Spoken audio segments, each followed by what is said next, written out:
Hey everyone, this is for real happening. I'm actually here. Thanks for coming by. We're gonna do a stream now. So hello everyone that came. We're playing a game. We're playing Doki Doki Literature Club. You probably noticed already. Am I pointing the wrong way when I say that? Which way am I supposed to point? I think the has my face flipped when I'm on the wrong side right now. But yeah, we're playing Doki Doki Literature Club. There we go. And this game, let's talk about this game. It made me go through a few screens before I could actually get to like playing this. It's just like it made sure I knew this is not like it made sure I knew this is not like don't be deceived, there's something going on with this game. It's like not for children or those who are easily disturbed. And I was like, okay, I get it. It's like, but seriously, you need to click I agree before you start this. And I'm like, no, I get this. I'm on top of it. Seriously, don't start the game if this is not okay with you. And I was like, okay, I'm gonna start the game now, but now I'm a little worried. So, hey everyone that's coming out. I see a few highs are in order to like, no, it's not like Yandere Simulator. There's gonna be a lot of reading. So, Jay, Bailey, Motu, Claude, Silent Anime Fan, Cece, Trayvon, Kendra, Anthony, lots of people. Good number of cookies up there. Dark King. So I'm gonna immediately get into this. I'm gonna get into this. I've seen nothing of this Claude Assassin. I've seen nothing. So we have to. Hey, Cyril. We have to get right into this. And just, I don't know. I think I'm gonna be reading to you guys a lot. So if this turns into I'm reading to you guys a ton club, I apologize. So please enter your name. Well, first sip of Mountain Dew. Enter your name. Sexy Mick.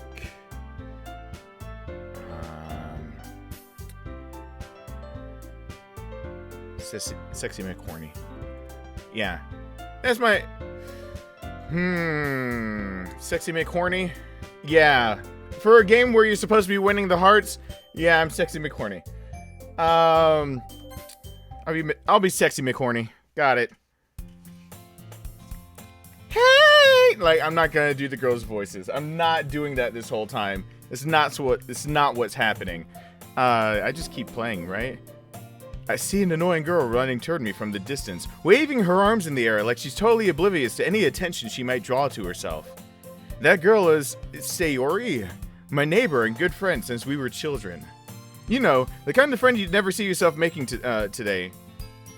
But it just kind of works out because you've known each other for so long. We used to walk to school together on days like this, but starting around high school, she would oversleep more and more frequently, and I would get tired of waiting up. But if she's going to chase after me like this, I almost feel better off running away. However, I just sigh and idle in front of the crosswalk and let Sayori, catch up to me. Oh god, hi there. I don't think this is the one. I've seen pictures of the ones, and I'm like, I think I want the long one with purple hair. Do I get to choose that? Is that something I can actually choose? I don't know. He perfected the ha, you know, ha, ha. Like, I don't know if I overslept again, but I caught you this time. Maybe only because I decided to stop and wait for you. It says my name. Why? Okay, now it's gonna say it more often than I thought it would, so I thought, like, in the poetry there would have to be, like, Dear Sexy McHorny. Like, whoops. I'm gonna have to see that a lot. Hey! You say that like you're thinking about ignoring me. I was. You have really blue eyes, though. That's mean, Sexy McHorny! Well, if people stare at you for acting weird, then I don't want them to think we're a couple or something. Yeah. You're gonna have to stare at me because I'm weird for that reason. That's the reason why. Fine, fine. But you did wait for me after all. I guess you don't have to, I guess you don't have it in you to be mean even if you want to. Whatever you say, Sayori. Yeah, whatever. I'm mean. I'm cool. Oh, God. There's gotta be a lot of girls' voices. I should have... Is there a female in the house? I need a female about right now. I need a female to read. We cross the street together and make our way to school. As we draw near, the streets become increasingly speckled with other students making their daily commute. By the way, Sexy McCartney, shut up. Have you decided on a club to join yet? A club? I told you already, I'm not really interested in joining any clubs. Oh, wait, that's my voice. I have to be really... I haven't been looking either. That's not true. You told me you were joining a club this year. Did I? I'm sure it's possible that I did, in one of your many conversations where I dismissively go along with whatever she's going on about. Sayori likes to worry a little too much about me, when I'm perfectly content just getting by on the average, while spending my free time on games and anime.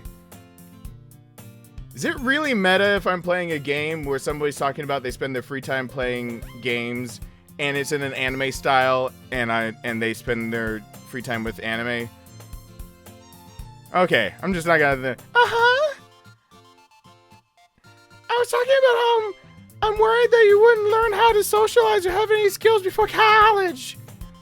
Your happiness is really important to me, you know. And that she's not gonna... You see the pink hair? That's... I know from watching Future Diary not to trust pink hair. And I know you're happy now, but I die at the thought of you becoming a NEET in a few years because you're not used to the real world. You trust me, right? Right? Please trust me. Please trust me. Don't make me keep worrying about you. All right. I'll take a look at a few clubs if it makes you happy. No promises, though. No, she's cringy to me. I'm already cringed out by her. Will you at least promise me you'll try a little? Yeah, I guess I'll promise you that.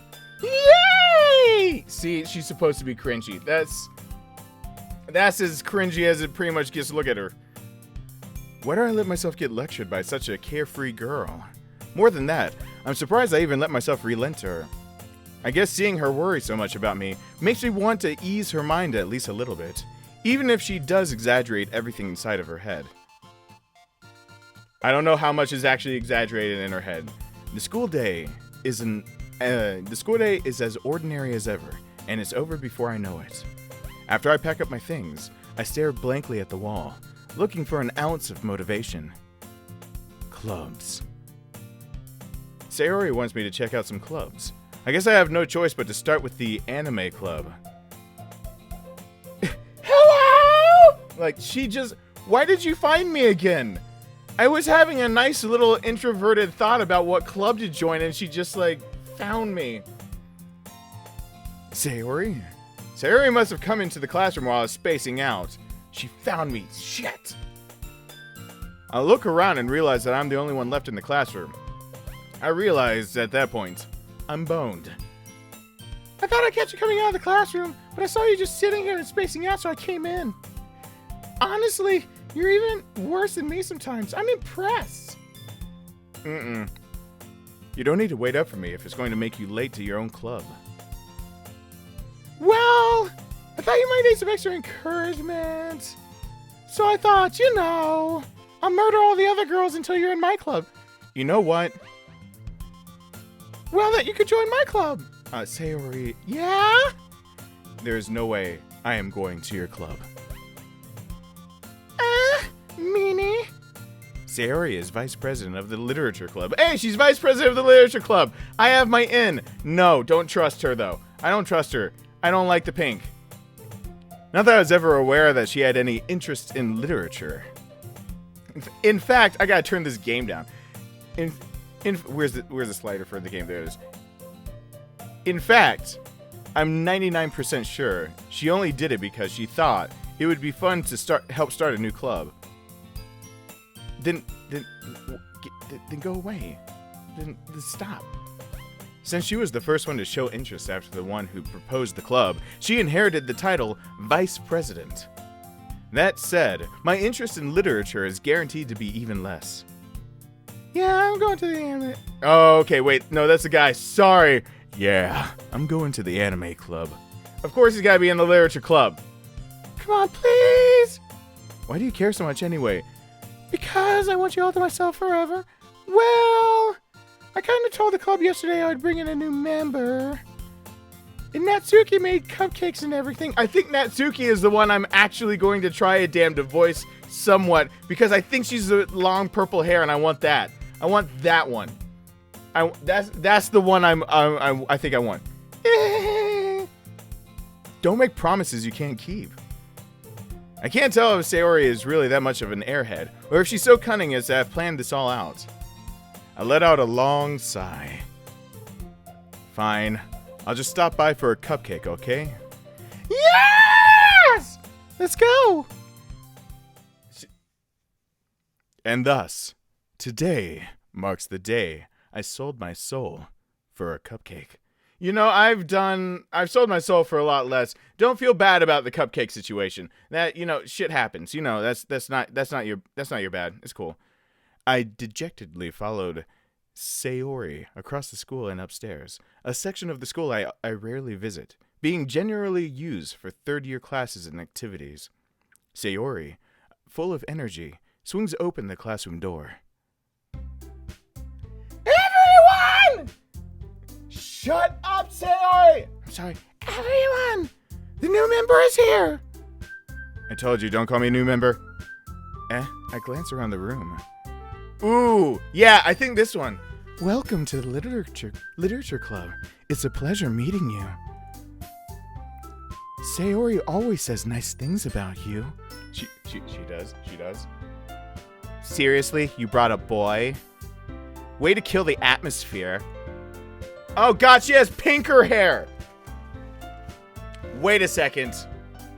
I have to be scared of all of them now. I have to be scared of all of them. Ah, sexy McHorny. What a nice surprise. Welcome to the club.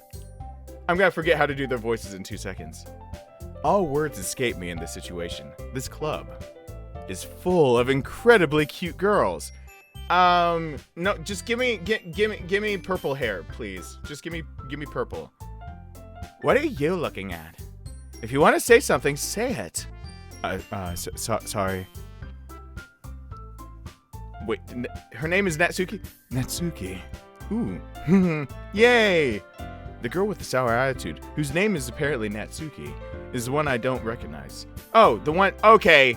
Natsuki, you're not gonna be my favorite either. We're going for purple over there immediately. I don't even know anything about the personalities. I'm sticking it for purple. Her small figure makes me think she's probably a first year, which it makes it even more wrong for me to want to go after her. She's also the only one who made cupcakes, according to Sayori. You can just ignore her when she gets moody. Sayori says that quietly into my... Oh, you can just ignore her when she gets moody. We can go in the closet, talk about her moodiness, away from the other girls. Then turns back towards the other girls. Anyway, this is Natsuki, always full of energy. And this is Yuri, the smartest in the club. Yuri, you're... It's gonna be Bay. I think I want Yuri. Don't say things like that. Yuri, who appears comparably more mature and timid, seems to have a hard time keeping up with people like Sayori and Natsuki. Well, it's nice to meet both of you. No, there's no way he's got a deep voice and he's like, it's nice to meet both of you. It's more like he's it's nice to meet both of you. Don't look down. My pants, the pleats, they naturally bunch up at the crotch. It's not what you think. And it sounds like you already know Monica, is that right? That's right. It's great to see you again, sexy McHorny. What? Monica smiles sweetly. Why is the hair flinging back? Why are you staring at me like that? Get your eyes off me. We do know each other. Well, we rarely talked, but we were in the same class last year. Monica was probably the most popular girl in class. Smart, beautiful, athletic, Basically, completely out of my league. So, having her smile at me so genuinely feels a little...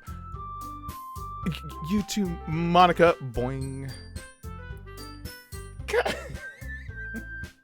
I hope she does not have the most talking in this game, because I've already made her out to be annoying. I've already made her out to be annoying, so I don't know how long I can, like, do annoying. Come sit down, sexy McHorny. We made room for you at the table, so you can sit next to me or Monica. Get the cupcakes. Please like me. Hey, I made them. I'll get them. Sorry, I got a little too excited. Then how about I make some tea as well? The girls have a few desks arranged to form a table. As Sayori mentioned, it's been widened so that there is one space next to Monica and one space next to Sayori. Natsuki and Yuri walk over to the corner of the room, where Natsuki grabs a wrapped tray and Yuri opens the closet. Still feeling awkward, I take a seat next to Sayori. Natsuki proudly marches back to the table, tray in hand. Okay, are you ready? Ta-da! Wow! Like, I can't even do. Why does? Whoa, my face is in the way. Hold on. Why does it look like she immediately, like, okay, look. It looks like something like awful just happened to her butt side. Like, what? Why does? Okay, cool. That's fine. It's cool. Get my face out of the way for that one. Natsuki lifts the foil off the tray to reveal a dozen white, fluffy cupcakes decorated to look like little cats. The whiskers are drawn with icing, and little pieces of chocolate were used to make ears. So cute! I like cats. I'm gonna have like 10 of them, and everyone is gonna like me. I had no idea you were so good at baking, Natsuki. Well, you know.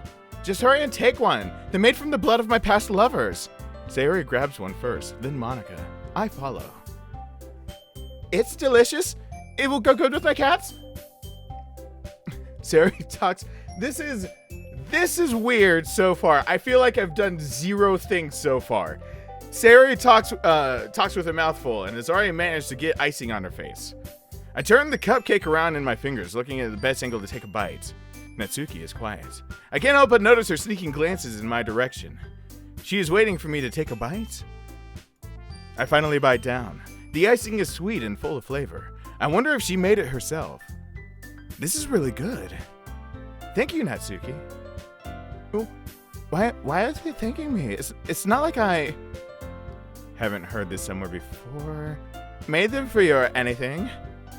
I thought you technically did. Sayori said, well, maybe, but not for you, you know, you dummy. All right. I don't want to make her too mad. I give up on Natsuki's weird logic and dismiss the conversation. Good for you, dude. I did something right immediately. I gave up on the weird logic and I dismissed all of it. Great. Yuri returns to the table carrying a tea set. She carefully places a teacup in front of each of us before setting down the teapot next to the cupcake tray. Wow, I don't want to block her ever. You keep a whole lot of tea in this classroom? Don't worry, the teachers gave us permission.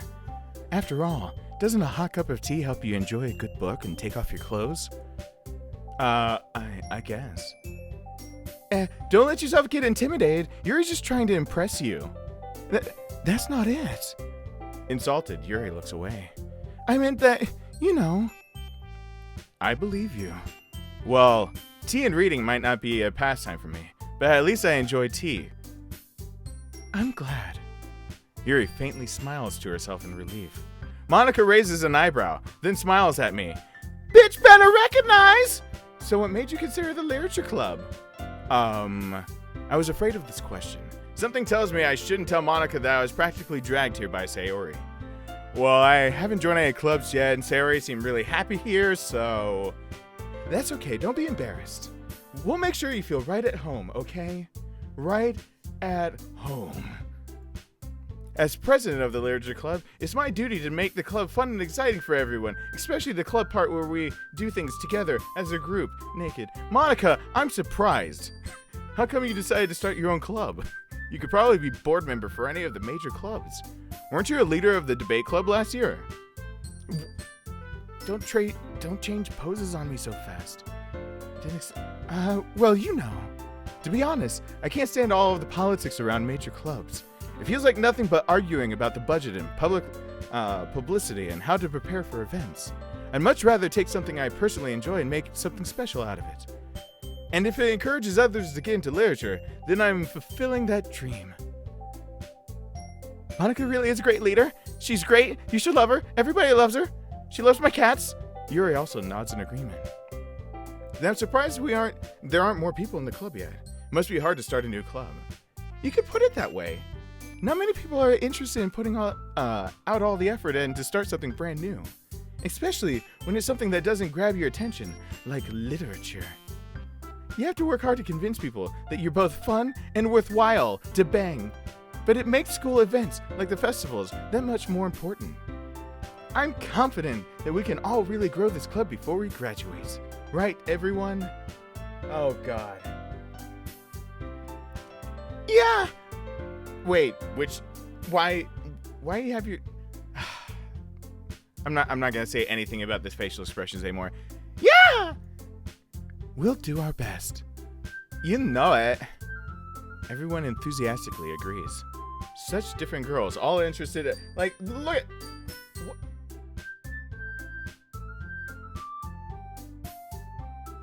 I have to deal with that lineup. Is that how this is gonna go? Okay, cool. Monica must have worked really hard to find these three. Maybe that's why they were also delighted by the idea of a new member joining.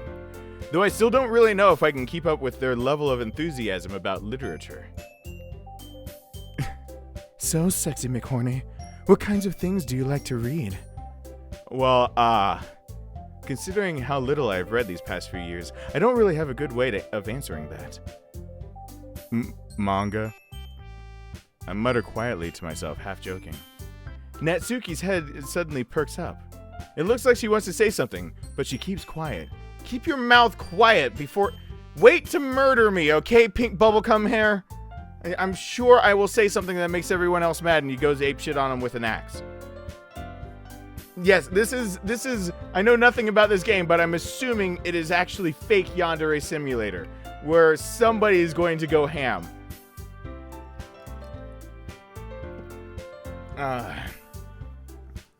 Not much of a reader, I guess. Well, that can change. I see an open door in a closet. There's a door back there. We should go read together. What am I saying? I spoke without thinking after seeing Yuri's sad smile. That's a sad smile?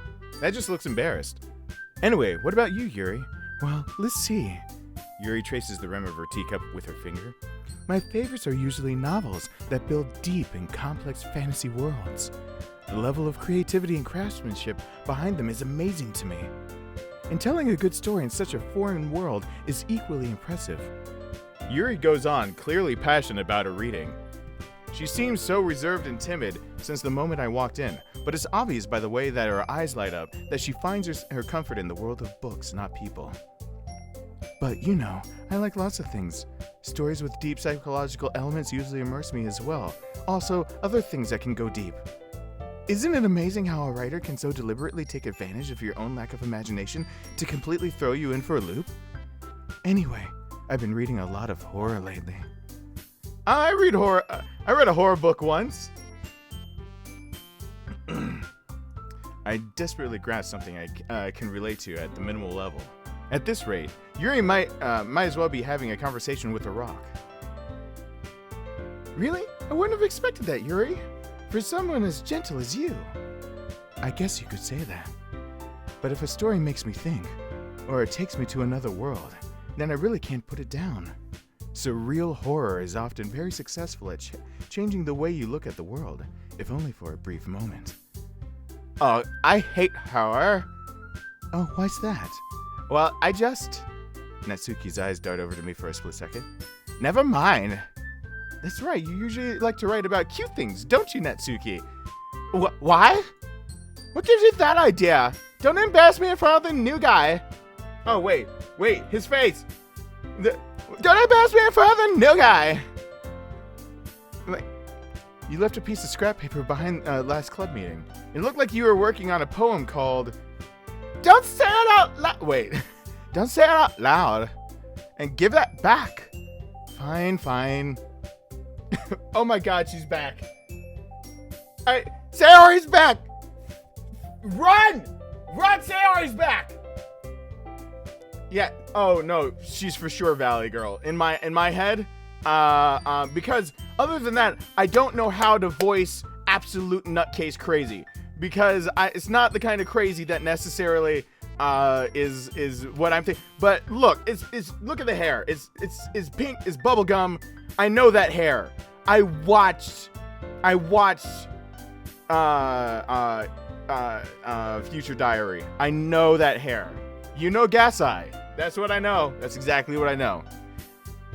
Your cupcakes, your poems, everything you do is just as cute as you are, especially the cupcakes with the cats. I love cats. Can I talk to you about them?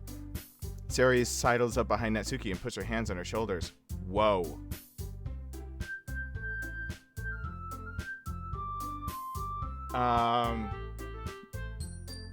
Okay. Things, is this where it gets... I'm not cute! Natsuki, you write your own poems? Well, I guess sometimes. Why do you care? I think that's impressive. Why don't you share them sometime? No. Natsuki averts her eyes. You wouldn't like them. Not a very confident writer yet? I understand how Natsuki feels. Sharing that level of writing takes more than just confidence. The truest form of writing is writing to oneself. Also, I will never cover up Yuri's face! You must be willing to open up your readers, exposing your vulnerabilities and showing even the deepest reaches of your heart. Do you have writing experience too, Yuri? Maybe if you share some of your work, you can set an example and help Natsuki feel comfortable enough to share hers. Did she just give... What is it? That is the embarrassed face. I don't know what they were talking about before. That is embarrassed face. I don't know what they meant before. Did she just... I think she just... Did she just come a little? I think that's just what happened. I'm not sure about that. But that's cool. I guess it's the same for Yuri. I want to read everyone's poems. We all sit in silence for a moment. She talked about her cats. Okay! I have an idea, everyone. Everyone has a question mark on their face. Natsuki and Yuri look quizzically at Monica. Let's all go home and write a poem of our own. The next time we meet, we'll all share them with each other. That way, everyone is even. Does that... Her ... reminds me of the, you know, the old school ...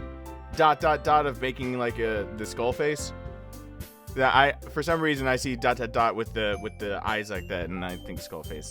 Anyone else old enough to remember that? Yeah, let's do it. I'm gonna write about cats, and everyone's gonna enjoy my poems, and we're gonna share more cat cookies. And I named them all Wednesday Midnight, but I had another black cat, and then I named it Dark, but I didn't want to call it Dark, so instead I named it Sparkles because the stars sparkle, but it doesn't sparkle. It's really black. It's my favorite. Sayori, shut the fuck up. Go back outside, Sayori. Plus, now that we have a new member, I think it'll help us all get a little bit more comfortable with each other and strengthen the bond of the club. Isn't that right, sexy McHorny? Monica smiles warmly at me once again. Hold on, there's still one problem. What's that? Now that we're back to the original topic of me joining the club, I bluntly come forth with what's been on my mind the entire time. I never said I would join this club. Sayori may have convinced me to stop by, but I never made any decision. I still have other clubs to look at, and, never mind, I just looked at all of you women, and other than annoying Sayori, I think I might have to have a turn with each one. I lose my train of thought. Exactly! Called it! Bam! That's... Okay, there you go. Awful girls stare back at me with dejected eyes. Aw. Aw, don't look at me like that! Don't look at me like that! Look.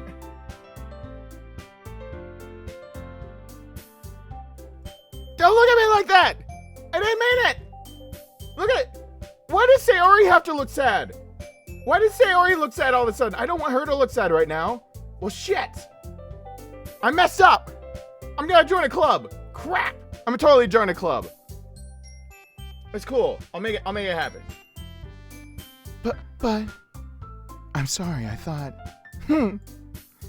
sexy, horny. I'm gonna see you on the way home from school anyway. We're talking about my you all.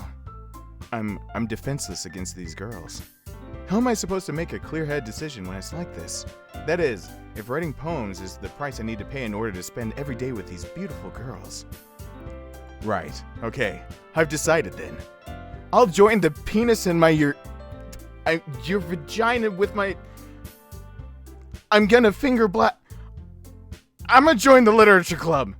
One by one, the girls' eyes light up. Yes! Yes! I told you, girls! I mean, yes. I'm so happy. Sayori wraps her arms around me, jumping up and down. Hey, you really did scare me for a moment. If he really just came here for the cupcakes, I would have been super pissed. Then it makes it official. Welcome to the literature club. Thanks, I guess. Okay, everyone. I think with that, we can officially end today's meeting on a good note. Everyone remember tonight's assignment. Write a poem and bring it to the next meeting so we can all share. Monica looks over at me once more. Sexy McHorny, I look forward to seeing how you express yourself.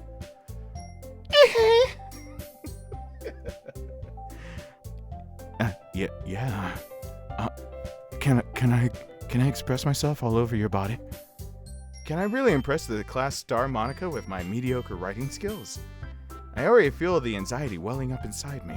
Meanwhile, the girls continue to chit-chat as Yuri and Natsuki clean up their food. Hey, Sexy McHorny, since we're already here, do you want to walk home together? That's right, Sayori and I never walk home together anymore because she's always stayed after school for clubs.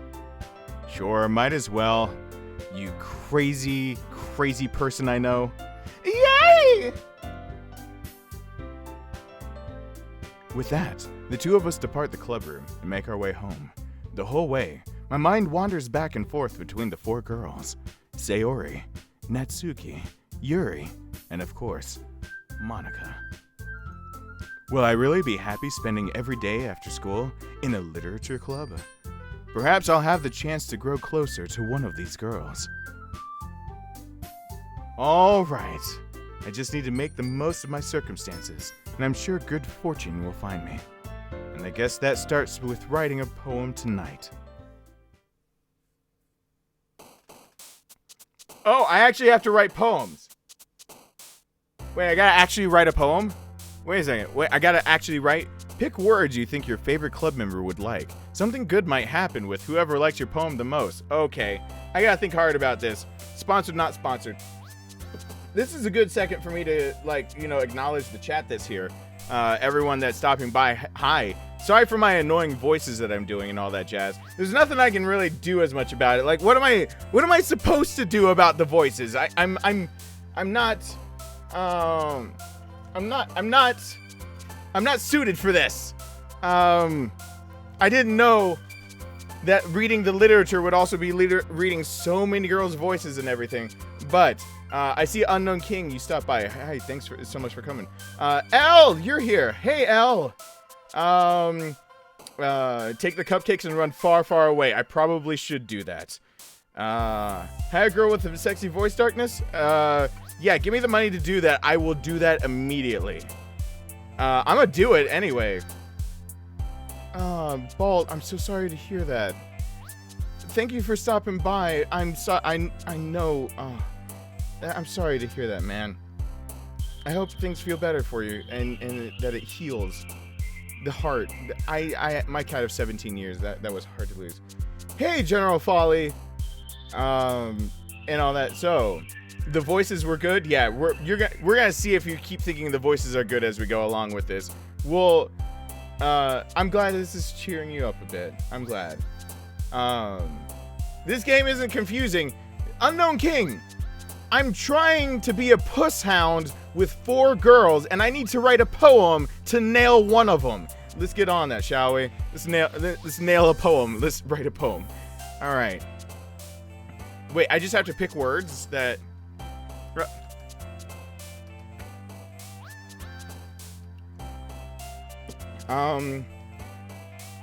Okay. Hey, where's Monica and all that? I'm just trying to impress these three? Alright, that's cool. I'm not pleasure. Essence or pure? Oh. Ooh, pure. My girl over there likes things that feel pure. Oh, ooh. Wait. Dazzle, Whizzle. She likes fantasy worlds. Not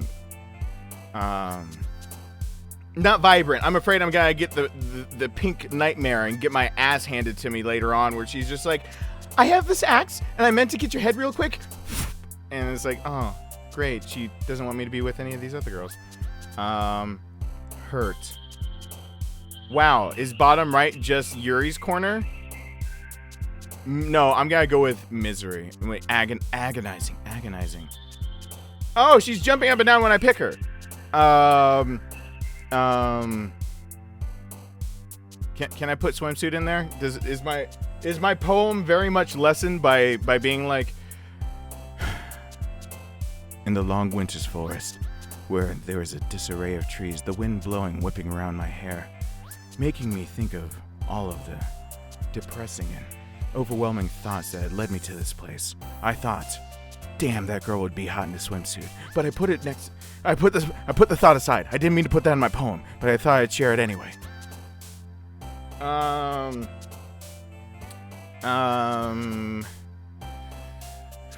Depression. Damn it! The wrong one jumped up and down. Incongruent. Good word. Broken. There we go. Whoa. Since when is she broken? Is that why she has all the cats that I made up for her backstory? She has a bajillion cats. Existence. There we go. Yeah.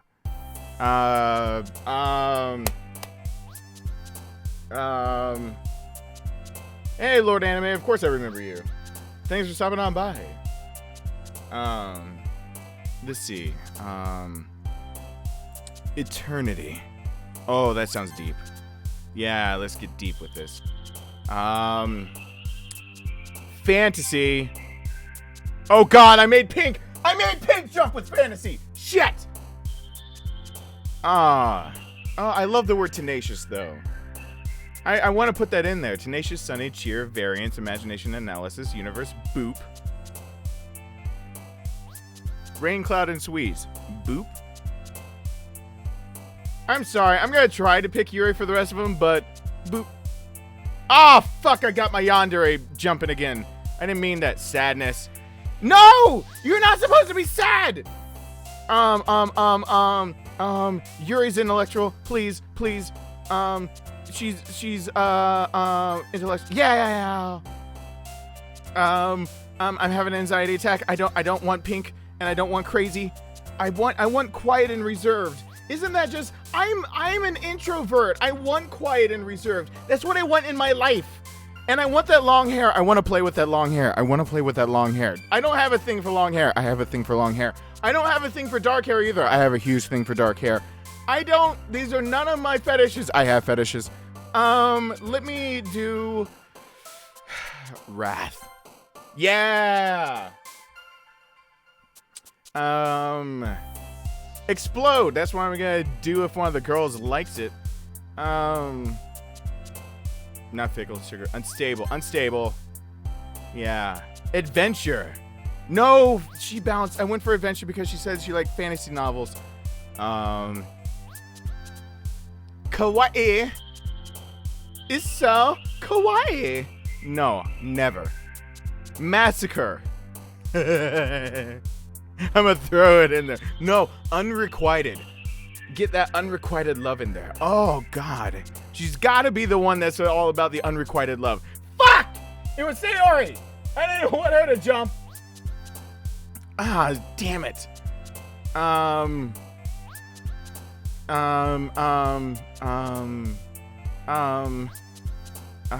Mouse. Fuck! She's gonna kill me too! Unending. Ooh. Heaven sent uncontrollable vacation blanket email. There we go. Get her bouncing. Bounce for me. Bounce for me, girl. Hopeless. It's gotta be. She's gotta be. They said that she looks sad and things like that. Hopeless, right? Hopeless romantic. Hopeless. Sayori, you sit your bouncing ass down. I hope that has nothing to do with it because you cannot be so excited to see me, tackle me in the street, drag me to a club, and then when I say hopeless, you're just like, but bitch, I don't get anything I ever want.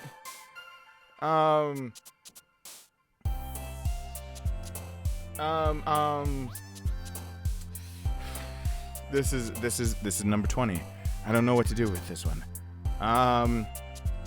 Vivacious. Ooh. Ambient. Oh. Bless you. Lust.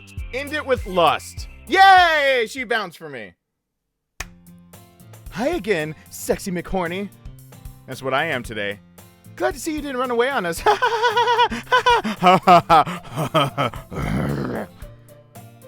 Nah, don't worry. This might be a little strange for me, but I at least keep my word. Well, I'm back at the literature club. I was the last to come in, so everyone else is already hanging out. Thanks for keeping your promise, sexy McHorny. I hope this isn't too overwhelming of a commitment for you. Making you dive headfirst into my cleave in literature when you're not accustomed to it. Oh, come on. Like he deserves any slack. Sayori told me you didn't even want to join any clubs this year. And last year, too. I don't know if you plan to just come here and hang out or what. But if you don't take us seriously, then you won't see the end of it. Natsuki, you clearly have a big mouth for someone who keeps her manga collection in the club room. Natsuki finds herself stuck between saying Monica and manga. Manga is literature. Swiftly defeated, Natsuki plops back into her seat. Don't worry, guys. Sexy McCory always gives his best as long as he's having fun. He always has fun with my cats. Help me with his busy work without ever me asking. I mean, he loves helping too. Especially when I talk like this. I don't stop talking like this until he helps me. He always helps me. Always. Like cooking, cleaning my room, talking to me on the phone until 4 a.m. How dependable. Sayori, that's because your room is so messy, it's distracting. And you almost set your house on fire once. Is that so? The cats escaped, though. You two are really good friends, aren't you? No, I don't know. I don't know this bitch.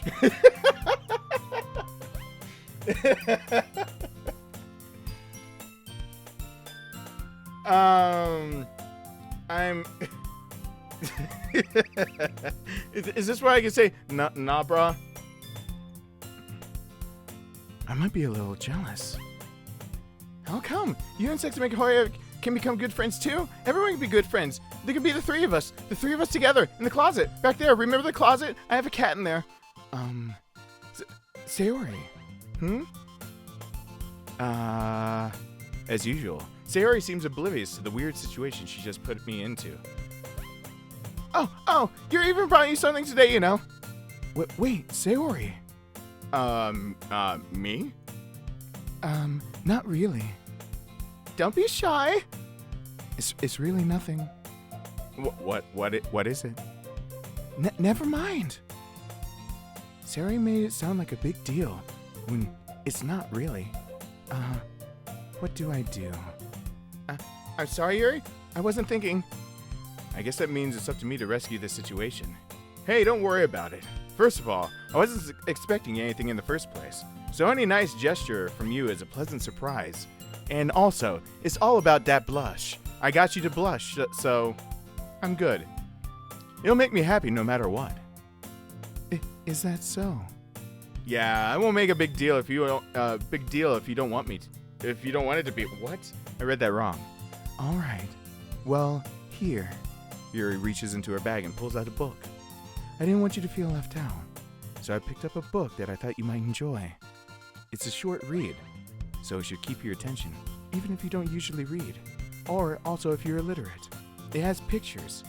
You're a little stupid, aren't you? Sexy McSexy. And we could, discuss it if you wanted. How is this girl accidentally being so cute? She's not. How is she accidentally being so cute? Because I can call it from a mile away. I want that. I'm gonna get that. She even picked out a book she thinks I'll like, despite me not reading much. Yuri, thank you. I'll definitely read this. I enthusiastically take the book. Phew. Well, you can read it at your own pace. I look forward to hearing what you think. Now that everyone's settled in, I expected Monica to kick off some scheduled activities for the club. But that doesn't seem to be the case. Sayori and Monica are having a cheery conversation in the corner. Yuri's face is already buried in a book. I can't help but notice her intense expression, like she was waiting for this chance. Meanwhile, Natsuki is rummaging around in the closet. Did I see Natsuki's in the closet? Get out that closet! I gotta use that for sex later. I'm really curious to talk to Yuri a little bit more, but at the same time, I would feel bad for distracting her from reading. I catch a glimpse of the cover of her book. It looks like the same book she lent to me. More than that, she seems to be on the first few pages. I guarantee she's rereading the book, and she wants me to like it so bad. I want to like it too, baby. Crap. I think she noticed me looking at her. She sneaks another glance at me, and our eyes meet for a split second. Death face. That's what I'm gonna just call the ... death face, because it looks like death face to me. But that only makes her hide her face deeper in her book. Sorry, I was just spacing out. I mutter this, sensing I made her uncomfortable. Oh, it's fine. If I wasn't focused, then I probably wouldn't have noticed it in the first place. But I'm just rereading it a bit of this, so... That's the book you gave me, right? Don't call her out on it, sexy McHorny! Mm-hmm. I wanted to reread some of it. Not for any particular reason. Just curious, how come you have two copies of the same book? I went out and bought it. I told Sayori, and she went crazy, and she wouldn't stop talking until I went and bought it. Well, when I stopped by the bookstore yesterday... That's not what I meant. I mean, I just happened to buy two of them. Oh, I see. There's something fairly obvious here that Yuri isn't telling me, but I decide to let it go. I'll definitely start reading it soon. I'm glad to hear. Once it starts to pick up, you might have a hard time putting me down. It's a very engaging and relatable story. Is that so? What's it about, anyway? Well, Yuri closes the book and scans her eyes over the back. The book is titled, Portrait of Markov. There's an ominous-looking eye symbol on the front cover. Alright, I just wanted to make sure I don't accidentally give anything away. Basically, it's about this girl in high school who moves in with her long-lost younger sister, but as soon as she does so, her life gets really strange. She gets targeted by these people who escape from a human experiment prison, and while her life is in danger, she needs to desperately choose who to trust. No matter what she does, she ends up destroying most of her relationships, and her life starts to fall apart. It's kind of dark, isn't it? Yuri made it sound like it was going to be a nice story, so that dark turn came from nowhere. Yuri gently giggles all of a sudden. Are you not a fan of that sort of thing, sexy McHorny? No, it's not that. I mean, I definitely enjoy those kinds of stories, so don't worry. I hope so. Yeah, I totally forgot that Yuri is into these things. She's so shy and reclusive on the outside, but her mind seems to be completely different. It's just that those kinds of stories, they challenge you to look at life from a strange new perspective. When horrible things happen, not just because someone wants them to be evil, but because they have their own goals, their own philosophy that they believe in. Then suddenly, when you thought you were related to the protagonist, they're made out to be the naive one for letting their one-sided morals interfere with the villain's plans. I'm rambling, aren't I? Not again. I'm sorry. Hey, don't apologize. I mean, really. My goal is all about that blush, girl. And I see those rosy red cheeks. Tap that later. Meet me in the closet. I haven't lost interest or anything. Well, I guess it's alright then. But I feel like I should let you know that I have this problem. When I let things like books and writing fill my thoughts, I kind of forget to pay attention to other people. So I'm sorry if I end up saying something strange. And please, stop me if I start talking too much. That's... I really don't think you need to worry. I seriously talk more than you do. You've never watched my YouTube channel. That just means you're passionate about reading.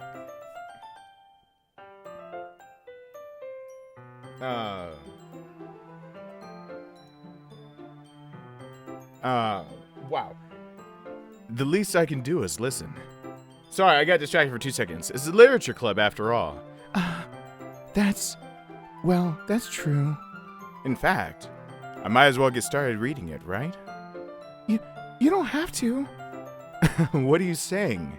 Just a moment ago, you said you were looking forward to it. Deathface.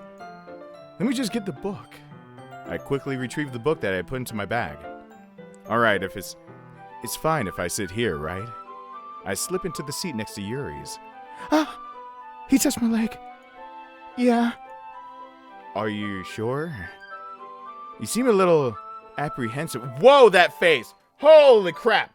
Didn't even notice the face. Holy, I didn't notice that.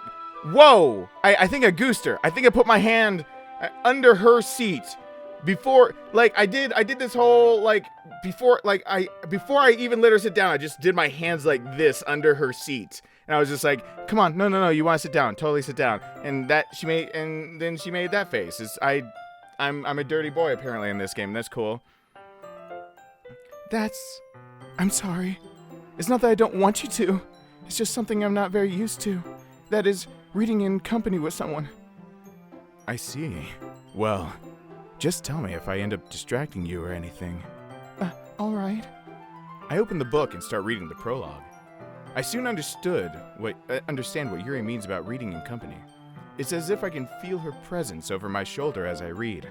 It's probably because she's over my shoulder as I'm reading. It's not a particularly bad thing. Maybe a little distracting, but the feeling is somewhat comforting. Yuri is in the corner of my eye. I realize that she's not actually looking at her own book. I glance over. It looks like she's reading my book instead. Sorry. I was just... Yuri, you really apologize a lot, don't you? I do? I don't really mean to. Don't say I'm sorry. Don't say I'm sorry. Sorry. Ah! I mean... Here, this should work, right? I slide my desk until it's up against Yuri's, then hold my book more between the two of them.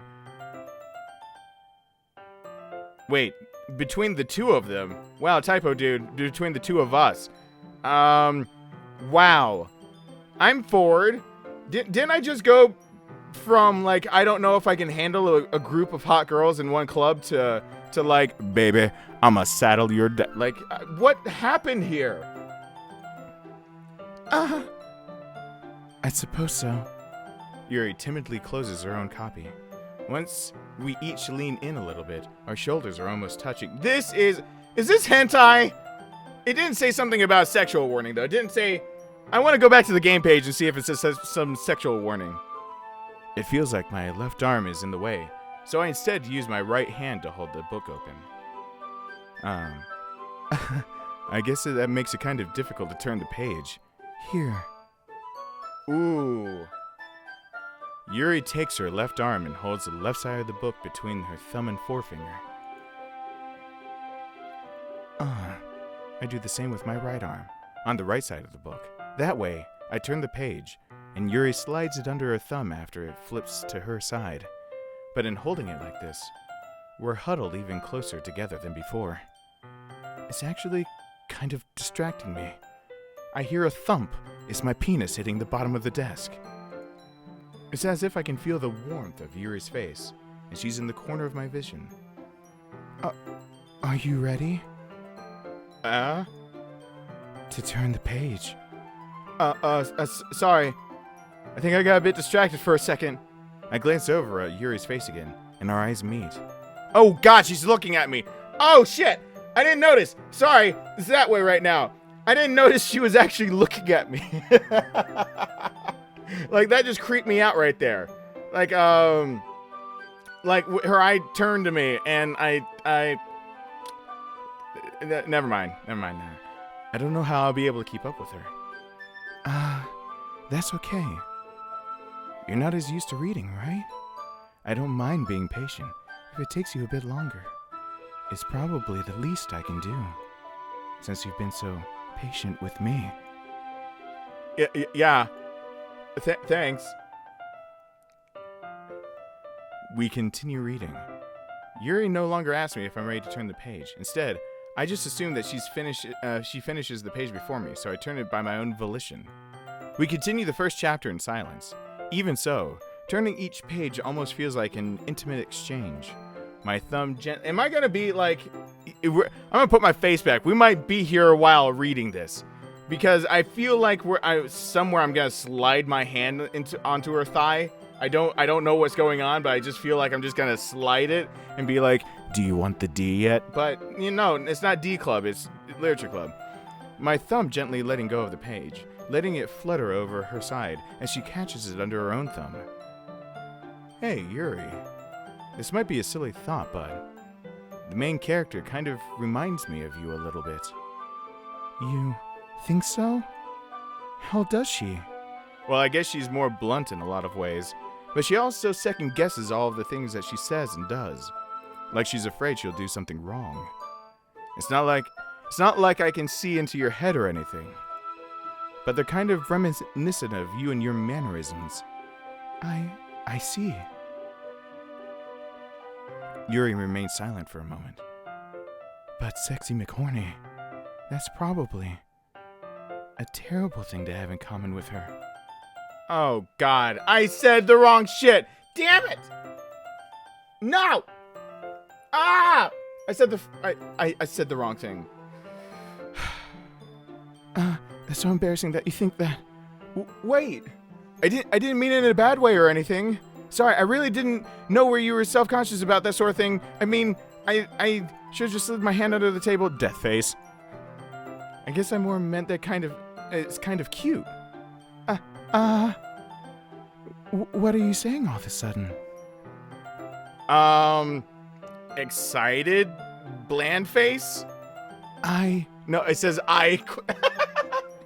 it says I ... exclamation point. I thought it was like 2 exclamation points on the end with dots in the middle. I was like, what is that? What is that face? I don't remember that from my childhood. That's cool. Whoa, where'd you come from? Whoa, back up. Like, why did she come in? Where'd she come from? Okay, cool. I think it's about time we share today's poems with each other. We might not have enough time if we wait too long. Yuri exhales, spared from finishing her thoughts. Is that all right, Yuri? You look kind of down.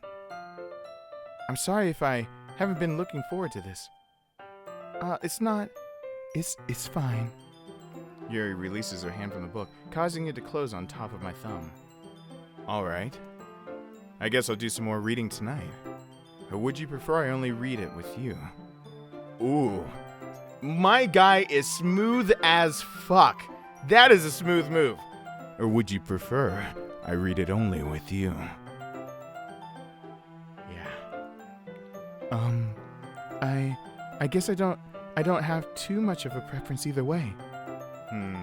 In that case, I'll read a little more tonight. It'll be more fun to read it with you after it picks up a bit, you know? That's good reasoning. In that case, feel free to finish the first 2 chapters in your own time. Did you just give me a homework assignment after I said, do you want me to read it on my own or with you? And she's like, it doesn't matter. I'm like, I'll just read it until it picks up. And she's like, all right, bitch, if you're gonna read it until then, first 2 chapters, that's it. After that, we're together. Thighs slammed, penis up. Like, what? Make up your mind, woman. All right. I stand up. An unwise decision as my boner was I'm sorry. I'm sorry. That's the only thing I could think of. I'm sorry. Wait, let me put my mic. I thought I stand up, and all I thought was that sound right there. You hear that? Like the sound of like that. It's like, what was that sound? There was nothing. It wasn't my pants. I swear it wasn't my pants. I swear it wasn't my pants. It was totally his pants. I make a mental note of where I left off in the book, then slip it back into my bag. By the way, did you remember to write a poem last night? Yeah. My relaxation ends. I can't believe I agreed to do something so embarrassing. I couldn't really find much inspiration other than Yuri, since I've never really done this before. Well, now that everyone's ready, why don't you find someone to share with? I can't wait! I'm gonna totally talk about my cats after you, okay? So, other than Sparkles and Midnight, I told you about those. Then there was Millie, and also there was Sarah. I know that's a really human name, but I have a friend that was named Sarah. But then I made another one, and I didn't want her to have the only human name. Sarah, shut the fuck up! I'll wait. I can wait, actually. Sayori and Monica enthusiastically pull out their poems. Sayori's in on a wrinkled sheet. Sayori's is on a wrinkled sheet of loose leaf, torn from a spiral notebook. On the other hand, Monica wrote hers in a composition notebook. I can already see Monica's pristine handwriting from where I sit. Natsuki and Yuri reluctantly comply as well, reaching into their bags. I do the same myself. Who should I show my poem to first? Is this even a question? Have I made it clear? Have I made this clear who I want to show my poem to first? Could I make this more clear? Who do you think I'm gonna show the poem to? Why would I show it to anyone else? I totally just spent all that time sidling. I almost saddled her. I got so close to her, and now I'm gonna share it with stupid Sayori. I can't believe you shared it with me. I want to read about my cats first, but you can totally talk about yours. No, Yuri. All right, Yuri seems the most experienced, so I should start with her. Wow, she seems the least experienced, if you know what I mean. I can trust her opinion, to be fair. Deathface. As Yuri reads the poem, I notice her eyes lighten. Exceptional. What was that? Questioning Deathface? Did I say that out loud? Yuri first covers her mouth, but then ends up covering her whole face. That's not covering your face, it's turning sideways. He's going to hate me. You really didn't do anything wrong, Yuri. I guess you're right. What am I getting so nervous for? Yuri takes a breath. So, what kind of writing experience do you have? Your use of imagery and metaphors indicates you've written a lot of poetry before. Really? Wow, that's a huge compliment coming from you. This is actually my first time, really. Huh? Yuri stares at me blankly, then looks at my poem again. Deathface. Well, I know that. I just meant, Yuri trails off, unable to find an excuse. She traces her finger along the words in the poem, as if breaking it down more thoroughly. Yeah, okay. This is the reason I was able to tell. It's just that there are specific writing habits that are usually typical of new writers. And having been through that myself, I kind of learned to pick up on them. I think the most noticeable thing I recognize is the new writers is that they try to make their style very deliberate. In other words, they tend to pick a writing style separate from the topic matter, and they form-fit the two together. The end result is that both the style and expressiveness are weakened. Once Yuri finds her train of thought, it's as if her demeanor totally changes. Her stammering is completely gone, and she sounds like an expert. Of course, that's not something you can be blamed for. There are so many different skills and techniques that go into writing even a simple poem. Not just finding them and building them, but getting them to work together is probably the most challenging part. It might take you some time, but it all comes with practice and learning by example and trying new things. Try me. What did you say, Yuri? I didn't say try me. I didn't say it. I also hope that everyone else in the club gives you valuable feedback. Natsuki can be a little bit biased, though. Bias? How? Well, never mind. I shouldn't be talking about people like that. Sorry. It's fine. It's fine. I'm not sure if Yuri's apologizing to herself, to me, or to Natsuki. Do you mind if I read your poem now? Please do. I love to share my thought process behind it. At least I don't have to listen to the thought process of making up a bunch of fucking cat stories. Because that is exactly what would have happened if I had picked Sayori. I dread having to go read Sayori shit. Yuri smiles dreamily, as if that's a rare opportunity for her, which itself is kind of funny. After all, isn't this supposed to be a literature club? Wait, that's right. Why is this a rare opportunity if this is supposed to be a literature club? Shouldn't you be doing this all the time? It's because I'm a guy. It's my penis. Never mind. Ooh. Whoa. I don't want to block any of it. Whoa. Is my face isn't really in the way. Ghost under the light. The tendrils of my hair illuminate beneath the amber glow. Bathing. It must be this one. The last remaining streetlight to have withstood the test of time. The last yet to be replaced by the sickening blue-green hue of the future. I bathe, calm, breathing air of the present but living in the past. The light flickers. I flicker back. Whoa. Okay. She got deep fast. Okay. Click outside the poem area. What if I click inside the poem? Can I click wherever I want to in there? Can I? Wait. What was that?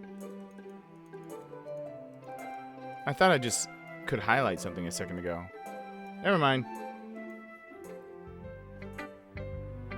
Death face. I'm sorry I have such terrible handwriting. What? I wasn't thinking that at all. But you took a long time to read. Ah. Well, I don't read script very often. I actually think your handwriting is pretty. Huh? That's a relief. Also, I like the poem. Oh, wait, wrong voice. Also, I like the poem. Even though it's short, it was really descriptive. It wasn't too short. Length does matter. I usually write longer poems. Not at all. I'm really glad you like it. I'll be honest. Since it's our first time sharing, I wanted to write something a little more mild. Something easy to digest, I suppose. Are you into Ghost Yuri?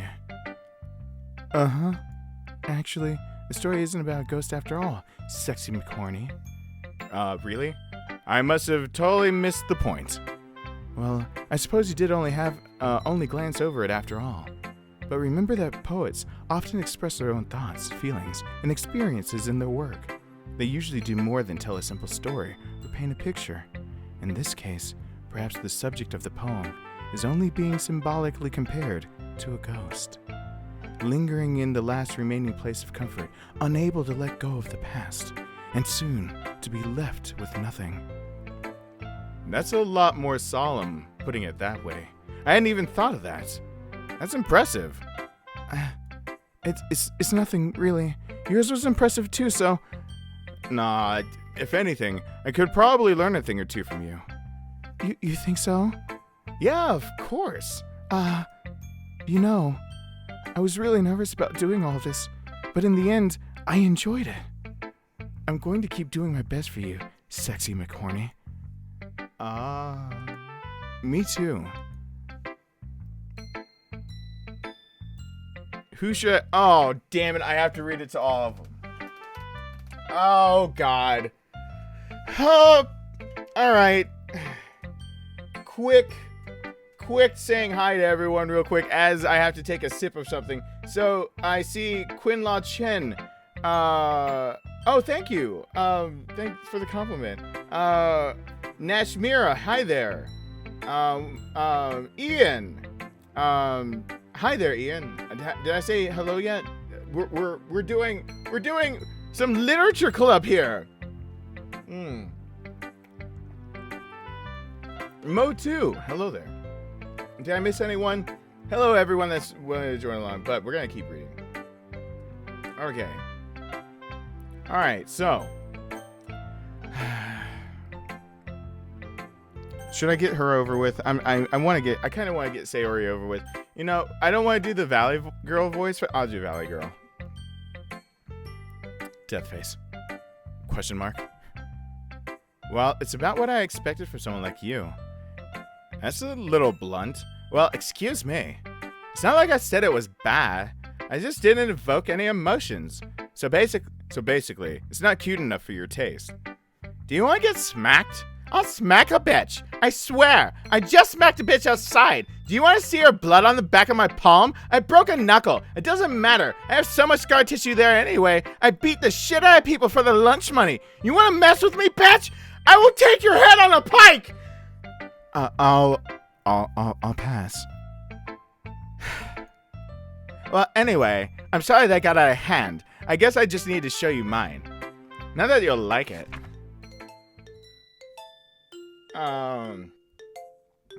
Eagles can fly. Monkeys can climb. Crickets can leap. Horses can race. Owls can seek. Cheetahs can run. Eagles can fly. People can try. But that's about it.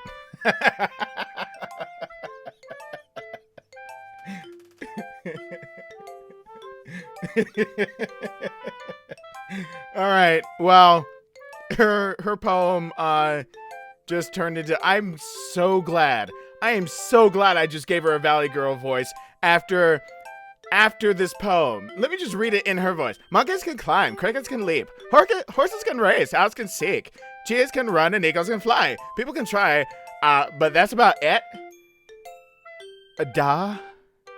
Yeah.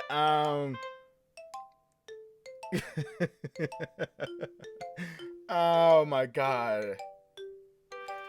Okay, cool. Okay. Yeah. I told you that you weren't going to like it. No, I like it. I don't want to die by your hand. What? Just be honest. I am being honest. I mean, why are you so convinced that I wouldn't like it? Well, because everyone in high school thinks that writing has to be all sophisticated and stuff, so people don't even take my writing seriously. But isn't the point of poems for people to express themselves? Your writing style wouldn't make your message any less valid. Yes, exactly! Like when it's easy to read, but it hits you hard. Like in this poem. Seeing everyone around you do great things can be really disheartening, so I decided to write about it. Yeah, I understand now, you crazy bitch. But the other nice thing about simple writing is it puts me more weight on the wordplay. Like, I set it up to rhyme at the end, but then I made it fall flat on purpose. It helps bring out the feeling in the last line. So you did. You're also smiling at me. You're just saying all that shit about me, and now I'm thoroughly scared by your face. Everyone, that's the face of death. I just wanted to make sure you got a clear view of it, as I will be looking up at that while I try to sleep and she gags me and drags me off into her basement. Cool. I guess more went into it than I realized. That's what it means to be a pro. I'm glad you learned something. Didn't expect that from the youngest one here, did you? Yeah, I guess not. I decided to humor her with that last comment. I don't really care how old everyone is, because, you know, we're all underage and I can bone any one of them without landing myself in jail. But if Natsuki is feeling proud, then I won't take that away from her. Alright, whose poem? Oh my god, I have to read about the cats! I have to read about the cats! Dang it! Alright. Monica, you're last. You weren't even bouncing up and down while I was writing this, so...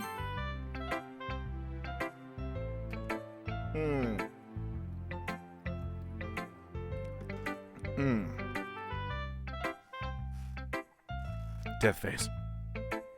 This is a good poem, Sexy McHorny. Are you sure it's your first time? Of course. It's not that good. Am I the kind of guy who would be writing poems in his spare time? I guess you're right. I mean, I have lots of spare time too, but I still write poems.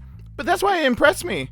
Well, to be honest, I was afraid that you wouldn't do it seriously, or that you wouldn't write one at all. I was really happy that you just wrote one. You make me really happy. I really want to express my feelings to you. I love you. Please, like my poem. I made you a chocolate. It just reminds me of how you're really part of this club now. Not to mention the fact that I'm standing in front of you in the club room. Well, of course. I'm not really into it yet, but that doesn't mean I'll break my promise. See? It's like I said before, Sexy McHorny. Deep down, you're not selfish at all, you know? Trying new things is like this is for other people. That's something only really good people do. You're a really good person. Sign my yearbook.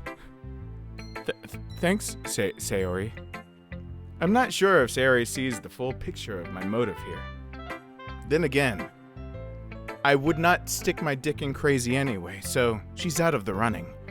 I can't deny that she's part of the reason I joined. Oh, no, he is. No, apparently I will stick my dick in crazy. Fine, never mind. That's cool. Knowing how much this means to her and all. Yeah, and I'm gonna make sure you have lots of fun here, okay? That'll be my way of thanking you. Alright, I'm gonna hold you to that then. Yay! Now, you read my poem too, right? I made it just for you. Don't worry, I'm really bad at this, but I put perfume on it so you'll think of me when you read it. We'll see about that. Oh my god, she called me Sunshine. Oh shit. This got serious fast. Girl. Dear Sunshine, the way you glow through my blinds in the morning, it makes me feel like you miss me. Kissing my forehead to help me out in bed. Out of bed, not in bed. I don't masturbate like that yet. Making me rub this... Sorry. I did not mean to actually make a sexual joke there. Help me out in bed, then I made the sexual joke, and then she talked about rubbing, and then I didn't mean it. Okay. Kissing my forehead to help me out of bed. Making me rub the sleep from my eyes. Are you asking me to come out and play? Are you trusting me to wish away a rainy day? I look above. The sky is blue. It's a secret, but I trust you too. If it wasn't for you, I could sleep forever, but I'm not mad. I want breakfast.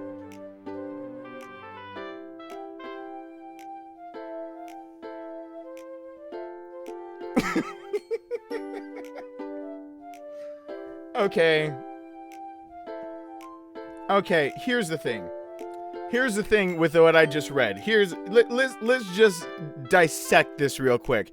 What I just read in a poem was, Dear Sunshine, I'm having deep thoughts. Wishing away, play, rainy day, sky's blue. I trust you. I could sleep forever. I'm not mad. Wait, what else is that out there? Squirrel! Waffles! I want breakfast! Damn it, you almost got through the poem without getting distracted, Sayori. What the fuck, girl? Okay, anyway. Hey, Asahi, I'm glad you could make it. Sayori, this is just a guess, but did you wait until this morning to write this? No, just a little bit. You can't answer just a little bit to a yes or no question. Yes, you can, and she just did. Girl logic. Hashtag girl logic. I forgot to do it last night. Well, at least it makes me feel a little bit better about myself. Don't be mean. I still tried my best. Yeah. I didn't mean to say that it was a bad poem. It came out nice, or how should I put it? It sounds just like you. Really? Yeah, like a crazy bitch. Especially that last line. I'm not the only one! My own character noticed the last line! Yes! Alright, cool. I made eggs and toast. Even though you're late to school? It's bad to skip breakfast. Don't think badly about me. Plus, I had to feed my cats. I don't get them just stuff from the store. I make it for them every morning. They deserve it. They're the best. They're my best friends. They eat just like me. Do you think that's weird? I'm talking too much. Okay, I'm gonna put my fingers together. Please love me. I get all cranky. I guess there's no point in arguing. Anyway, thanks for showing me.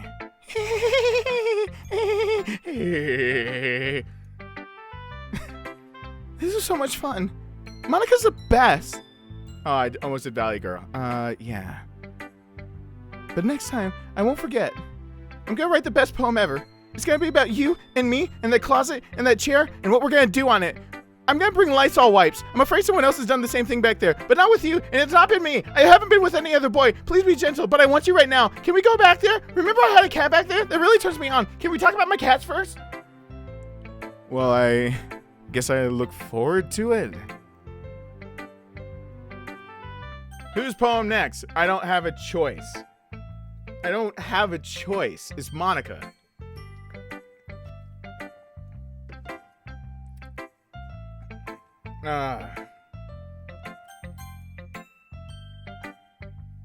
Hi, Sexy McCorney. Having a good time so far? Yeah. Good. Glad to hear it. By the way, since you're new and everything, if you ever have any suggestions for the club, like new activities or things we can do better, I'm always listening. Don't be afraid to bring them up, okay? All right. Oh, wait. All right. I'll keep that in mind. Of course, I'll be afraid to bring these things up. I'm much better off just going with the flow until I'm more settled in. Anyway, want to share your poem with me? It's kind of embarrassing, but I guess I have to. I'm a crazy bitch too. Don't worry, Sexy McCorney. We're all a little embarrassed today, you know? But it's that sort of barrier that we'll all learn to get past soon. Yeah, that's true. I hand Monica my poem. Great job, Sexy McCorney. I was going, ooh, in my head while reading it, thinking about what we'll do later. It's really metaphorical. I'm not sure why, but I didn't expect you to go for something so deep, like my vagina. I guess I underestimated you. It's easiest for me to keep everyone's expectations low. That way, it always counts when I put in some effort. That's not very fair. Well, I guess it worked anyway. You know that Yuri likes this kind of writing, right? I know she does. Ha ha! Writing that's full of imagery and symbolism. Unlike Sayori, who likes using simple and direct words to describe happiness and sadness, Yuri likes it when readers are left to derive their own meaning out of it. It's very challenging to write like that effectively, both allowing people to get something out of it just by feel, or letting them deeply analyze all of the nuances. It can take years of practice, which I'm assuming Yuri has at this point. I never really asked, though. I'm sure I'm nowhere near her level yet. Don't worry so much about that. You do your own thing. Just keep exploring and learn by trying new things. I'm sure I'll end up trying different things a lot. It could take a while before I feel comfortable doing this. That's okay. I'd love to see you try new things. My name is New. That's the best way to find the kind of style that suits you. Everyone else might be a little bit biased towards their own kind of styles, but I'll always help you find what suits you the most. So don't force yourself to write the way everyone else wants you to write. It's not nice to have to worry about impressing them or anything.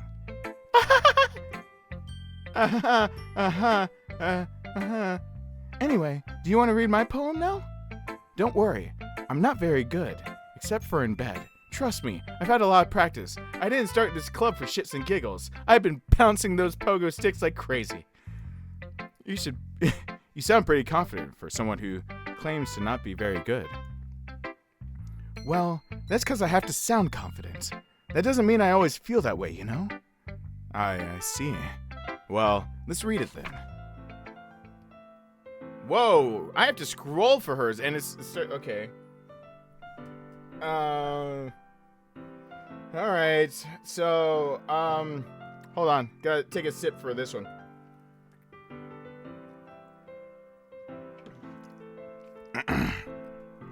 Hole in the wall. It couldn't have been me. See, the direction the spackle protrudes. A nosy neighbor? Whoa. Whoa. Whoa. Okay, hold on. I feel like out of all the poems, I'm supposed to all of a sudden pay attention when it starts off with hole in the wall and then the spackle protrudes. This sounds a little too realistic. Hold on. Hole in the wall. It couldn't have been me. See, the direction the spackle protrudes. A nosy neighbor?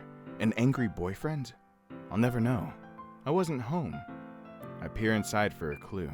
No, I can't see. I reel blind like a film left out in the sun.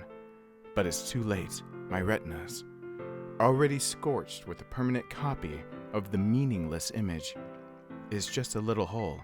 It wasn't too bright. It was too deep, stretching forever into everything. A hole of infinite choices. I realize now that I wasn't looking in. I was looking out, and he, on the other side, was looking in. Why does yours immediately feel like it? Whoa.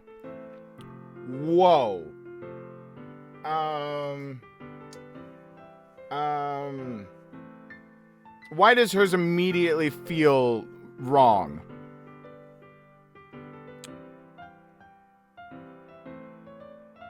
It wasn't too bright. It was too deep. Okay, I'm gonna let it go for a second. So, what do you think? It's very free form, if that's what you want to call it. Sorry, I'm not really the right person to ask for feedback. Excuse me. It's okay. Yeah, that kind of style has gotten pretty popular nowadays. That is, a lot of poems have been putting emphasis on the timing between words and lines. When preformed out loud, it can be really powerful. What was the inspiration behind this one? Well, I'm not sure if I know how to put it. I guess you could say that I had some kind of epiphany recently. It's been influencing my poems a bit. An epiphany? Yeah, something like that. I'm kind of nervous to talk about deep stuff like that, because it's kind of coming on strongly. You know, my deep stuff. Maybe after everyone is better friends with each other. Anyway, here's Monica's writing tip of the day. Sometimes when you're writing a poem or a story, your brain gets too fixated on a specific point. If you try so hard to make it perfect, then you'll never make any progress. Just force yourself to get something down onto paper and tidy it up later. Another way to think about it is this. If you keep your pen in the same spot for too long, you'll just get a big dark puddle of ink. So just move it in your hand and go with the flow. That's my advice for today. Thanks for listening. Phew. I guess that's everyone. I glanced around the room. That was a little more stressful than I had anticipated. It's as if everyone is judging me from my mediocre writing abilities. Even if they're just being... What did I write? I want to read my own damn poem. Even if they're just being nice, there's no way my poem can stand up to theirs. This is a literature club after all. I sigh. I guess that's what I ended up getting myself into. Across the room, Sayori and Monica are happily chatting.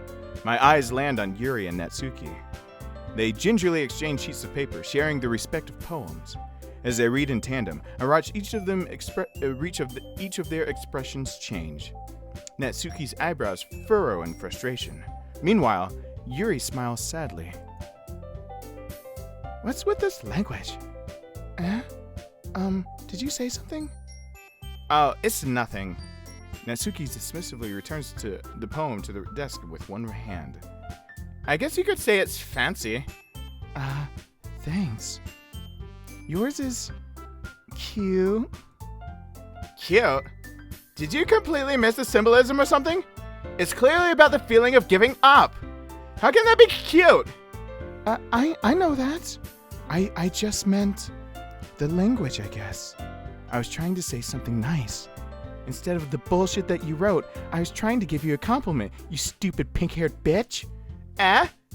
You mean you had to try that hard to come up with something nice to say? I'll slap a bitch. I just did. Do you remember? I'll stick your head on a pike, you son of a bitch. Bring it out to the back of the school. 3 o'clock. Down near the trees. No one will see us there. I'll hide your body. Give me a shovel. I mean, thanks. I really didn't That really didn't come out all that nice. Whew. Well, I do have a couple of suggestions. If I was looking for suggestions, I would have asked someone who actually liked it. Which people did, by the way. Sayori liked it. And Sexy McHorny did too. So based on that, I'm glad to give you some suggestions of my own. Better stop being such a stuck-up bitch, or I will put your head on a pike. I don't need to say that again, but I have like 3 of them, and they don't have heads on them yet. And yours could be 1. Wait a second. Never mind. Sayori really pissed me off. I only have 2 empty pikes now.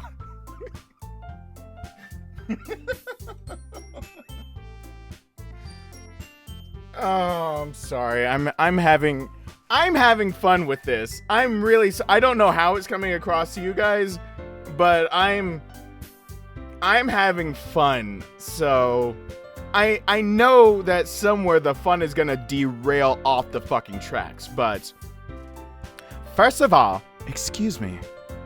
I appreciate the offer, but I spent a long time establishing my writing style. I don't expect it to change anytime soon, unless of course I come across something particularly inspiring, which I haven't yet.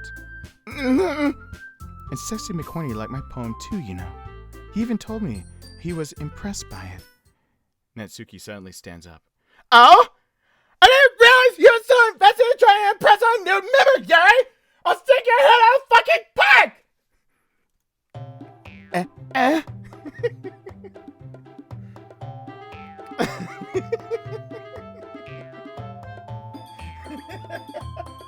Sorry. I don't know what it is.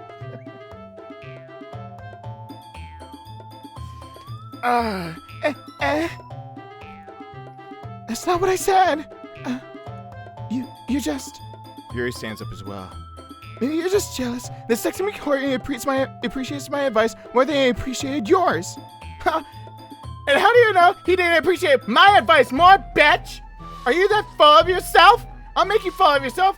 I'll stick your own shit up your mouth and your ass. I'll fill you up until you're just full of shit. You're full of shit. He loves me. No. If I was full of myself, I would deliberately go out of my way to make everything I do overly cutesy. I'm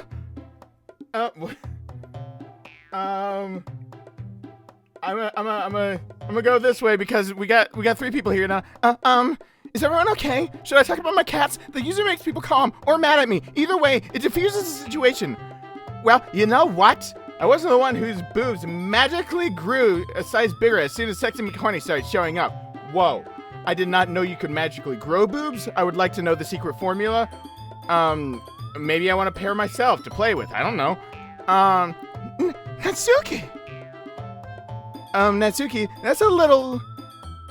It doesn't involve you! I don't like fighting, guys.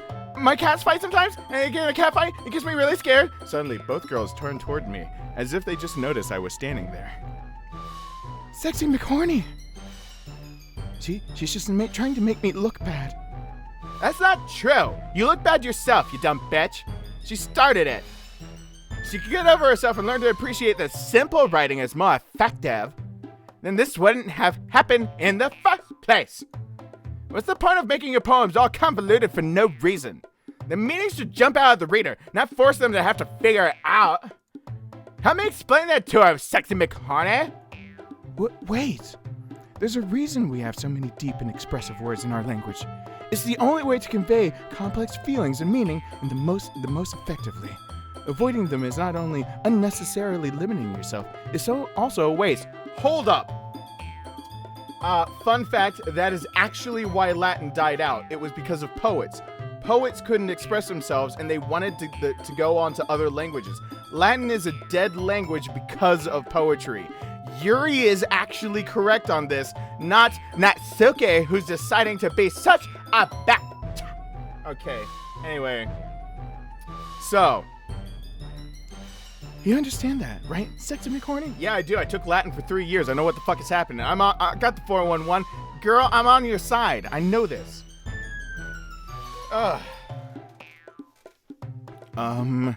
Well? Dead face. How did I get dragged into this in the first place? It's not like I know anything about writing. But whomever I agree with, they'll probably think more highly of me. So of course, that's going to be... Help, Miss AI! Talk about your cats! Talk about your cats like crazy! Talk about... What was that? Sparkles? Sparkles at midnight! Talk about Sparkles at midnight! Get your ass over here! You had the human sounding cat! What was it? Sarah? Talk about it! Talk about it! Sayori! Sayori was nowhere to be found. I guess I had to choose between Natsuki and Yuri. Of course Yuri. Her logic actually made sense, so...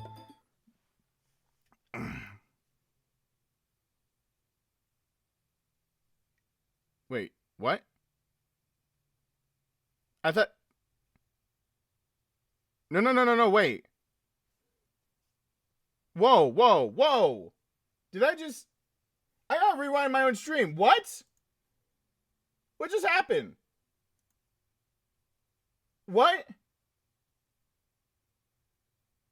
What? Did I pick Yuri, right? I picked Yuri, right? What, right? What? Why does it say Natsuki? What did I do? What did I do? What did I do? Oh, he's addressing her. You're right that I liked your poem. I got scared for a second. Hold on. I need to start saving this. Hold on. I got scared. I got way too scared way too fast. Okay. All right. You're right. I liked your poem. Say? Wait. That's not an excuse for you to be so mean. You shouldn't pick a fight just because someone's opinion is different. That's not what happened at all. Yuri wouldn't even take my poem seriously. I understand. Yuri. You're a seriously talented writer. It's no secret I was impressed. Well, that's... But here's the thing. No matter how simple or refined someone's writing style is, they're still putting feelings into it, and it becomes something really personal. That's why Natsuki felt threatened when you said her poem was cute. I see. I didn't notice that I'm sorry. But Natsuki, you took it way too far.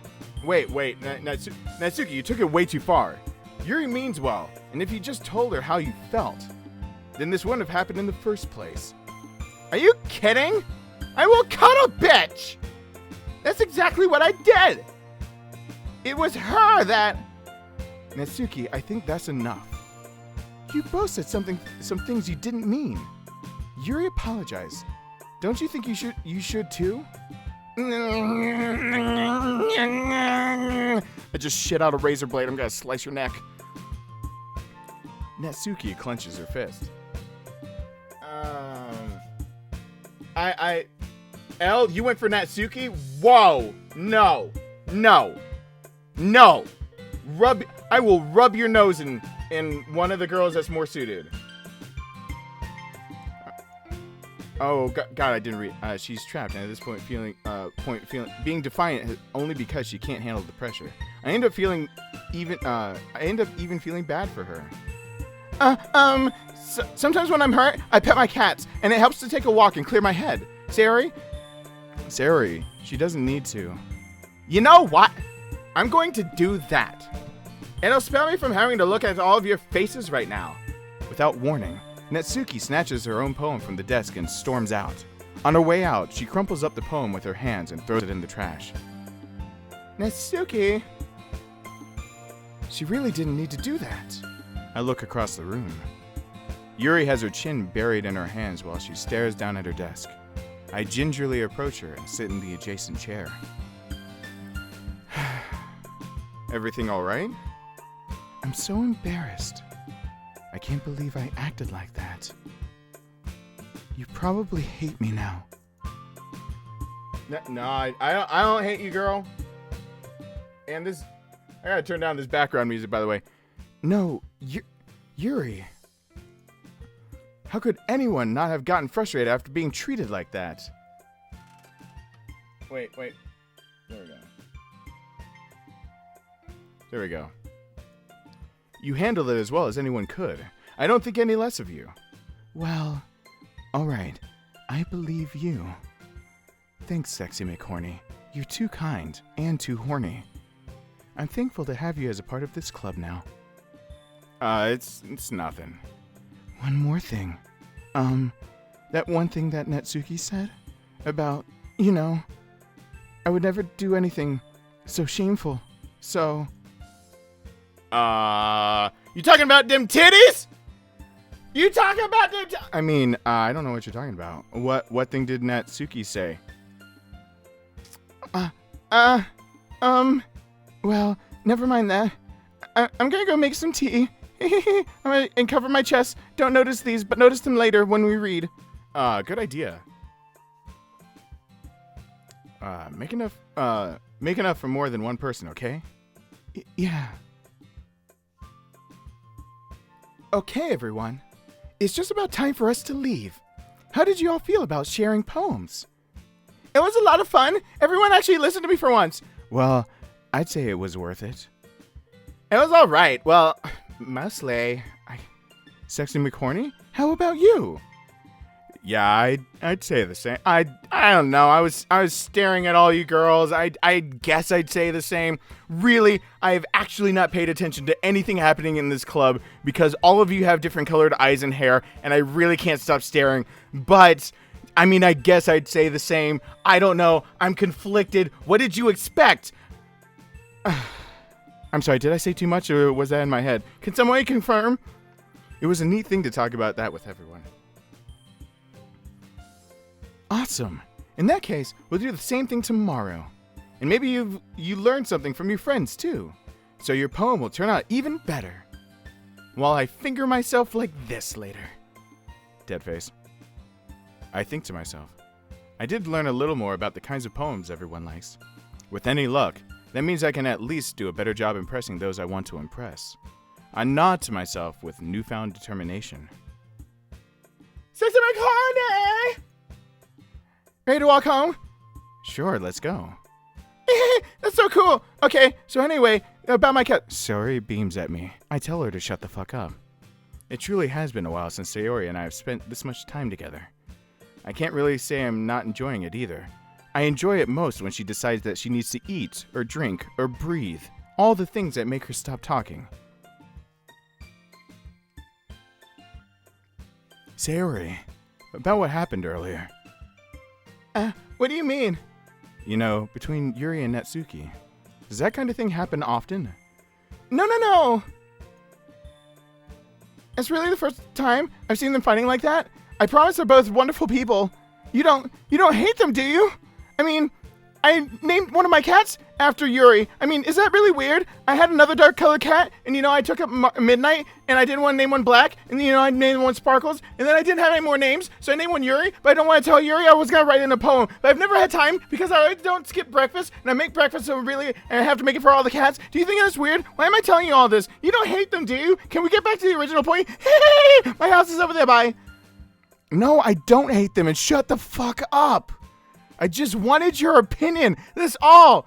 Damn it, Sayori. Why are we friends? I'm about to move.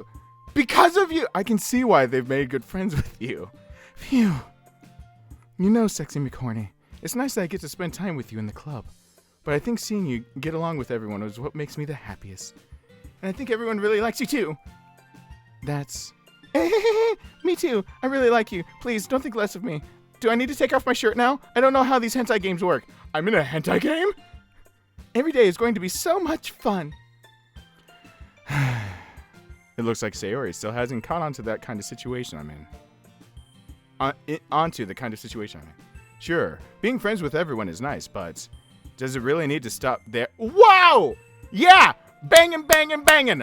Oh, I'm gonna make some... Oh, we're gonna be 2 pancakes. Let's get some butter in between. Make sure things get... Well, lubed up. We'll just have to see what the future holds, Sayori. I mean, I could have 4 of you at the same time. I mean, I'm glad I was... I'm glad my dick was born with 3 heads. I call it the Cerberus. I could handle at least 3 of you. I mean, one would have to wait, but that shouldn't be a bad thing.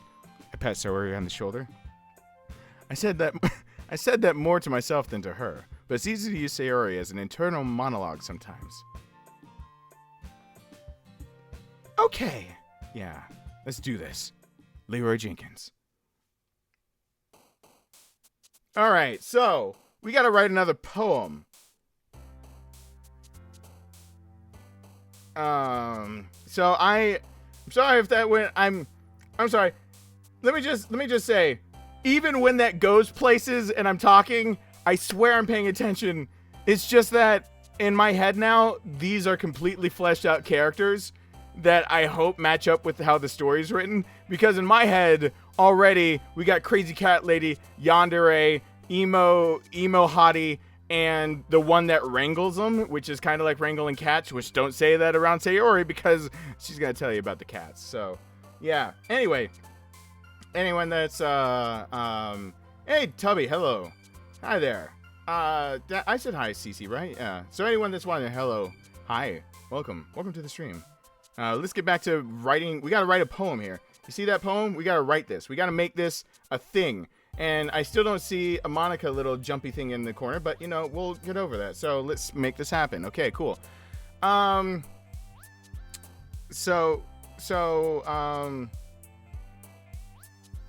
Okay, making sure everything's still good. So I have to think about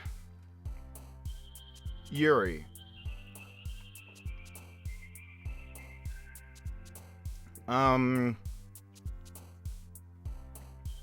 Defeat. Fuck!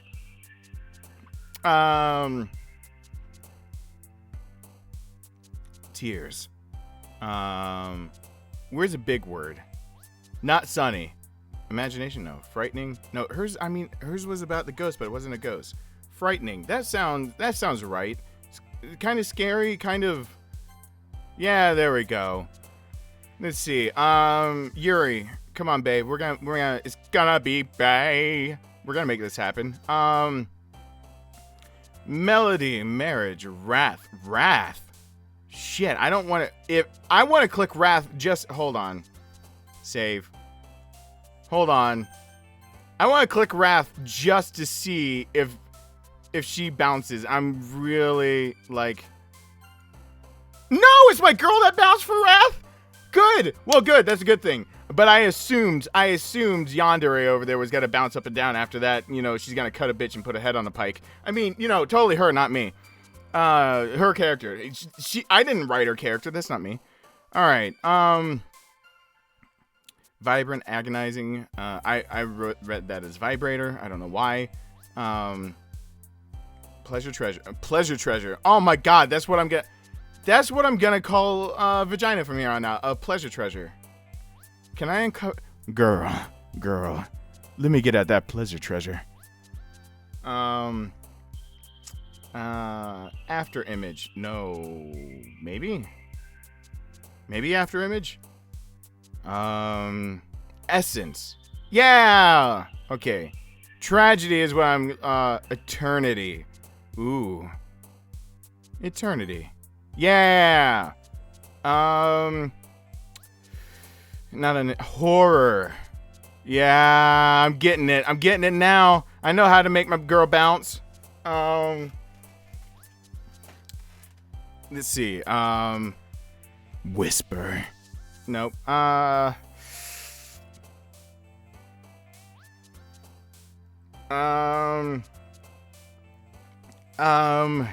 Existence? No, I mean that could be her. Rainbow? No. Kitty? Fuck. If Kitty makes her bounce up and down, that's some bullshit. Misfortune. Damn it! Why is she bouncing up to misfortune? I didn't say Kitty. Disown, anger, kiss, dance, fluffy. Shopping, sock, sensation, unrequited. Fuck! I did that last time too. Nightgown. Ooh. Question everything. Yeah. Melancholy. That's what I think immediately. Melancholy. Starscape? I don't know. Not Doki Doki. Don't even know what Doki Doki actually means. Pain. Fuck! Stop bouncing, Sayori, or I put you in pain. I will find somewhere to stick you so you can't talk about your cats and shit. Incongruent. Big word. It's hers. Beauty sings. Sticky. What am I supposed to do with the word sticky in a poem other than the thing I'm thinking of doing with sticky in a poem? What am I supposed to do with that option? I want to use the option. Don't get me wrong. I want to put sticky in this poem, and I want to put Yuri's name and something about her face right in the same sentence, but whatever. That's cool. Cool, whatever. Disoriented. Yeah! You know what? Tenacious is a big word. That's her. Yep. Swimsuit, still want to include it, but... Yuri face, sticky swimsuit. I can make it work. I can make a poem out of this. Inferno. Yeah. More vivacious. Yeah. Go over the words climax. That's what I'm gonna do. We're gonna do that later, ladies. Climax. Doki Doki is the sound of a rapidly beating heart in a manga. Awesome. I'm thinking hard. Destiny? Yay! I read that as nubile, not nibble. Whoops. Scars. Damn it! She has scars from all of her cats! Why didn't I think about all the scars she has from her cats? Damn it. Infinite. Anxiety. Ooh, anxiety. There we go.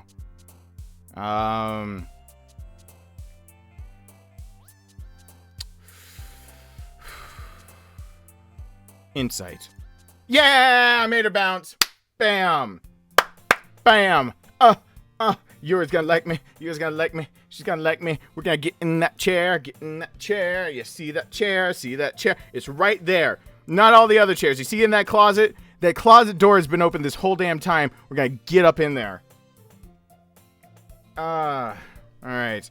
Another day passes, and it's time for the club meeting already. I've gotten a little bit more comfortable here over the past couple of days. Entering the club room, the usual scene greets me. Hi, Sexy McHorny. Yo, Sayori. Looks like you're in a good mood today, which means you're gonna talk more about your cats. I'm just still not used to you being in the club, that's all. I see. Is that all you have to say? That's a pretty simple thing to get you in a good mood. I mean, that's a good thing, I guess, as long as you've got your mouth full of something. But I guess it's always the simple things with you anyway. Speaking of which, I'm kind of hungry. I fed all my food to my cats. Will you come with me to buy a snack? No thanks. It's not like you at all. I have my reasons. I'm gonna bang Yuri in that closet. Bitch, don't get in my way. Why don't we take a look at your purse, Sayori? Why that? All of a sudden. No reason, really. I just heard a meowing coming from it and figured you brought one of your kittens to school again. I just wanted to take a look at it. Sayori nervously retrieves her coin purse. She fumbles with the latch and lets it open. Then, she turns it upside down and lets its contents spill onto the desk. Only 2 small coins fall out. I knew it. I can see right through you, Sayori. It's not fair. How did you even know? I mean, I didn't say anything about it to my cats, so they couldn't have told you. It's simple.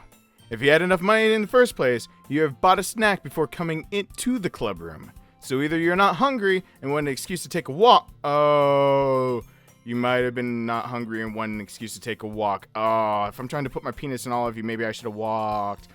Or you plan to conveniently forget that you spent all of your money so that I would lend you some. But there's one more thing. You're always hungry. And so that only leaves the one option. I give up. Don't make me feel guilty. If you feel guilty, that means you deserve to feel guilty. Ha ha ha. Yuri suddenly giggles. I mean, I guess, yeah, she deserves to feel guilty. I guess.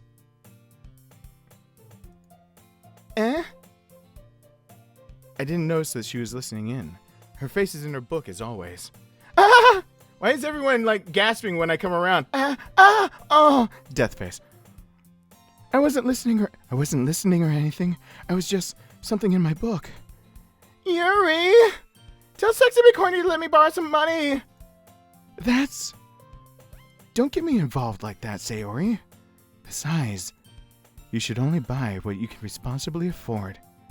And frankly, after pulling a mischievous little stunt like that, your suffering is fair enough retribution. Death face. Did I just come in my pants? I didn't mean that. I got too absorbed into my book. I really like it when you speak your mind, Yuri. It doesn't happen much, but it's a fun side of you. Especially when you talk about that you like the cat that's named after you. Shit, I never told you about that. Please don't hate me. Sign my yearbook. There's no way I could think that. You were right, though. I did something bad, and now I have to accept the retribution. That! Still, coming from you, Sayori. I guess there's a little devil inside of all of us, isn't there? My little devil is in the drawer next to my bed. I don't put the horn side inside me, though. Don't let her fool you. Sayori knows exactly what she's doing. After all, she told you guys she was bringing me to the club before she even told me. But you wouldn't have come if it weren't for the cupcakes, and they were kitties, just the way I like them. So I had to trick Natsuki into making them. Kitty cupcakes. They reminded me of my cats at home. I named one Yuri. Shh, wait, don't tell Yuri. Oh wait, she's still right here. Come on, give me more credit than that, Sayori. Also, stop it. Whoa, who smacked a bitch? Whoa, Natsuki's here. Someone got smacked. Kya! Kya! What is that sound effect? Did I slap her ass? Did I just slap Sayori's ass? Good game, girl. Now go and make me some more cupcakes, bitch. Bring more money next time. Like, what's... Out of nowhere, something smacks Sayori in the face and tumbles onto the desk. It was my penis. Didn't mean for it to get there. Oh, what was... A cookie? It's a cookie shaped like a kitty! I'll take it forever! Sure enough, it's a giant cookie wrapped in plastic. Sayori glances around. Is this a miracle? It's because I paid my restitution? Retribution, you dumb bitch. Actually, that one almost worked. Yeah, I'm gonna fucking kill you, but I might as well fatten you up first. It is Natsuki. She joined! Yay! I was just gonna give it to you, but then I heard you blab about the cupcakes. I was totally worth seeing your reaction, though. You dumb bitch. Natsuki, it's so nice of you. I'm so happy. Almost as happy as when I had... Don't talk about your cuts. Sayori hugs the cookie. Why the fuck did she hug the cookie? She's proving my point. She hugged it. Jeez, just eat it. Sayori rapidly tears open the wrapper and takes a big bite. So good. Sayori suddenly clasps her hands around her mouth. I bit my tongue. You're going through a lot over there with just one cookie.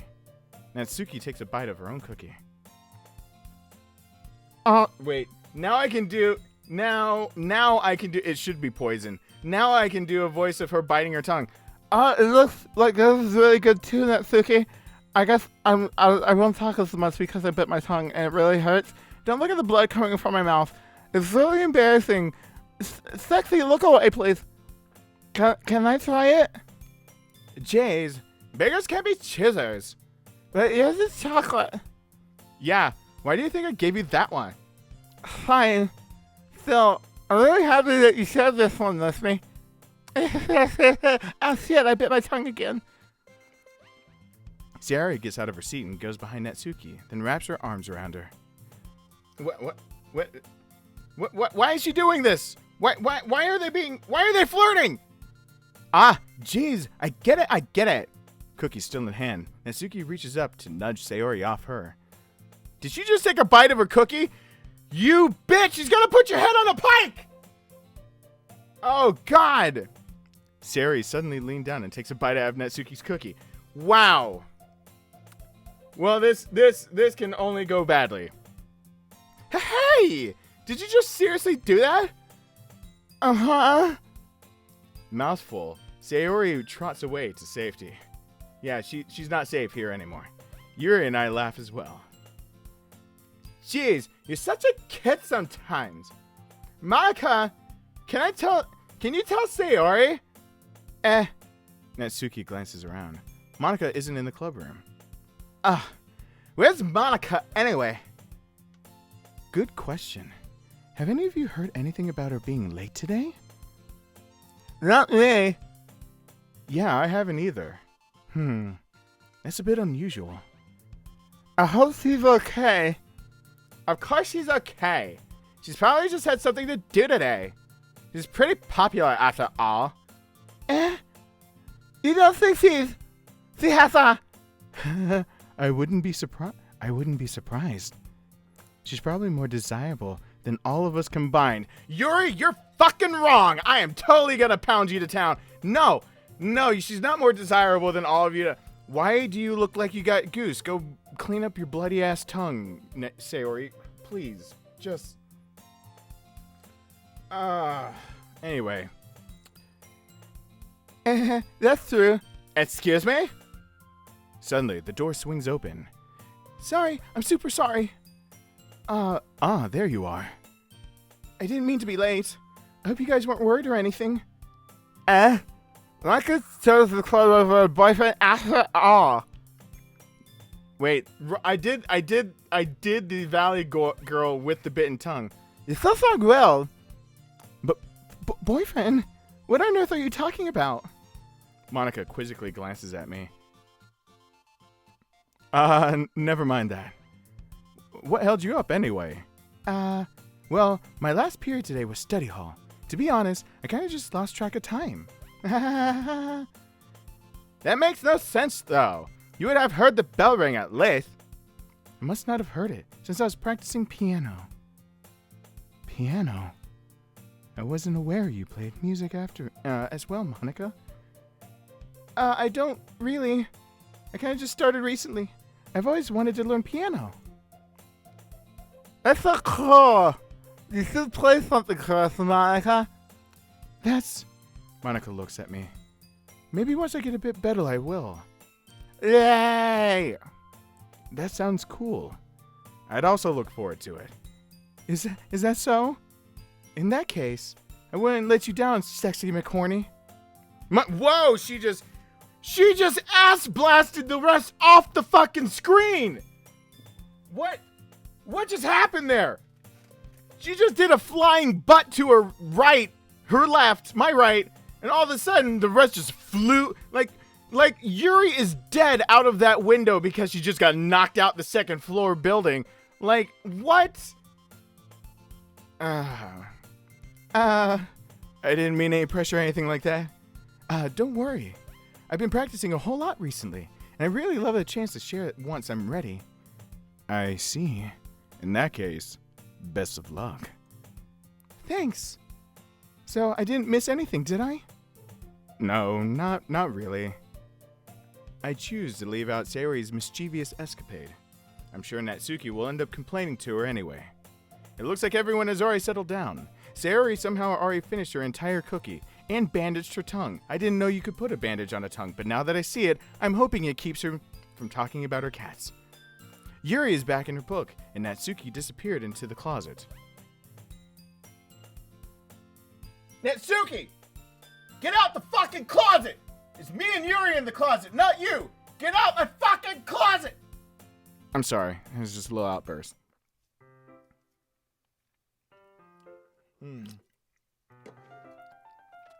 Hey, Yuri. I suddenly noticed that Yuri is reading a different book from the one we've been reading together. Sorry, I didn't mean to interrupt. No. I was just kind of waiting for you. If that's the case, why don't we go ahead and get started?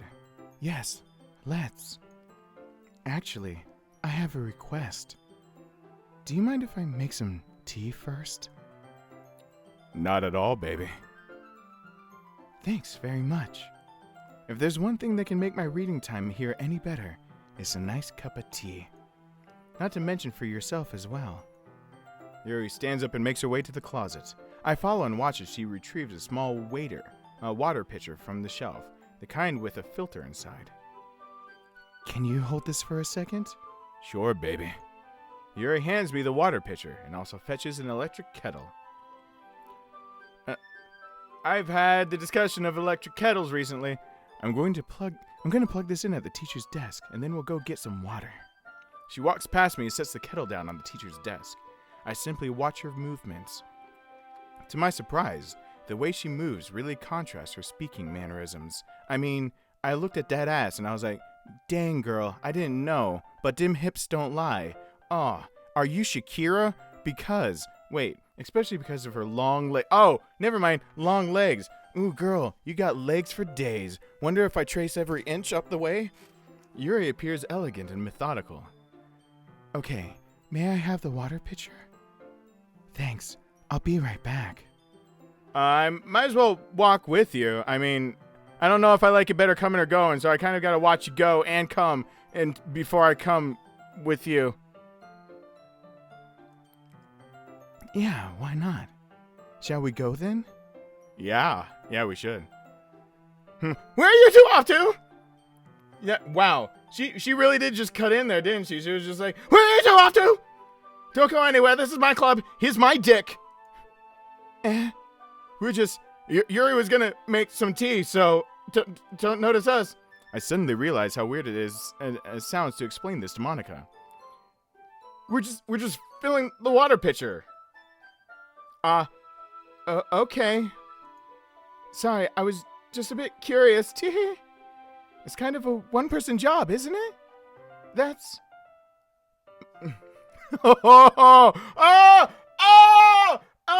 Bitch slap! Full screen for this! Monica, please mind your own business for once. Bitch, I'm about to get some dick. Please shut the fuck up. Or do you want me to tell or do you want to tell me there's something wrong with helping involve sexy McHorny in club activities? My mouth gapes. I'm gonna show you my ass. Does this help? I suppose there's nothing wrong with that. Then let's go, sexy McHorny. Yuri quickly exits the room and I follow.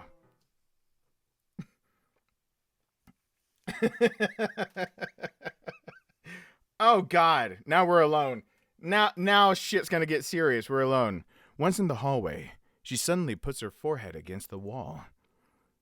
I spoke without thinking. How could I say something like that? Yuri. Something about the way she said that. It sounded like she wanted your dick and I want it badly. It made me feel so irritated. What's wrong with me? No, Yuri. I think you did the right thing.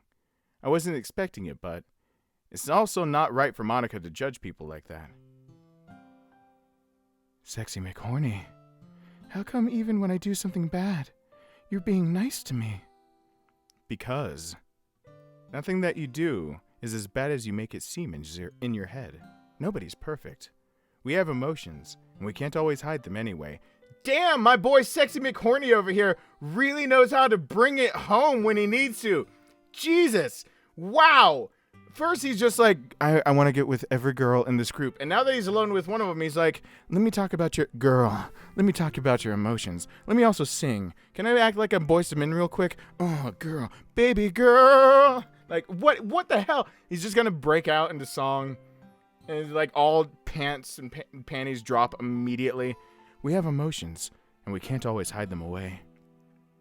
But you always amplify things in your head. Your mind turns a light rain shower into a hurricane. No. Wouldn't you hate me for something as terrible as that? Why would I hate you?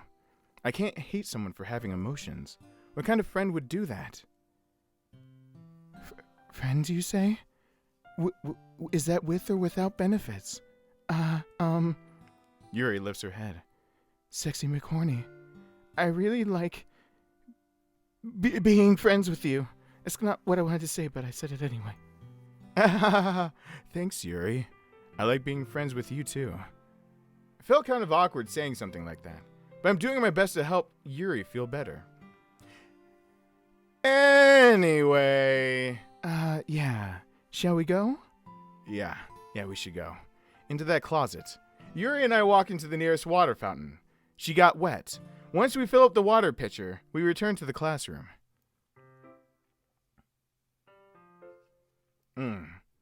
Sexy McHorny, do you like oolong tea? Yeah, I do. Anything is fine. Very well. Yuri sets the temperature on the kettle to 200 degrees. Now it's time to get the teapot. You really do this properly, don't you? Of course. I shouldn't do it any less when I'm making tea for others.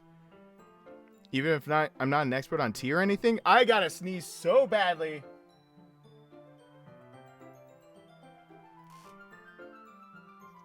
I lost the sneeze. Okay. In that case, you'll only be even more impressed. Perhaps I will. Yuri fetches the teapot and begins measuring the tea leaves. To my surprise, she even starts humming a little to herself. You must be in a good mood now. Is that so? I was letting it show. And you noticed. I was doing a bit of thinking, and I decided that I would try expressing myself a little bit more. It turns out it's not very hard for me to do, when it's you who's around anyway. That's great, Yuri. Just don't push yourself too much, unless it's onto me. I like being on top. You're always worrying about me, Sexy McHorny. It's very endearing. Yuri wasn't kidding. I don't even know if I can keep up with this. Wow. I watched Yuri pour a cup of tea for each of us. Sexy McHorny, I have another request. Do you mind if we sit on the floor today? Why is that? It's a little bit easier on my back. I mean, these tits, they don't just hold up themselves. This back been aching, bitch. Can you massage it? I can read with my back against the wall, rather than bending over at my desk. I mean, I'm pretty much going to be the hunchback with this chest plate I'm wearing. Sorry, I didn't realize that. No worries. I just have back pain fairly regularly, so I do my best to manage it. I mean, tickle bitties. Didn't we just mention this?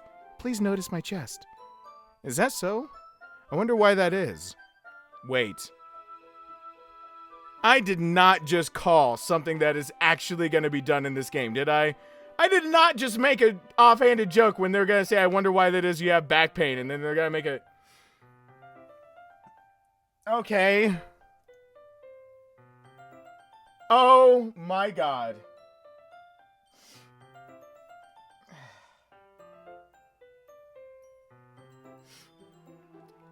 What even? What am I playing? What am I playing here? What am I doing? What is happening here? What is this? Okay, cool. Oh my god. It's most likely because your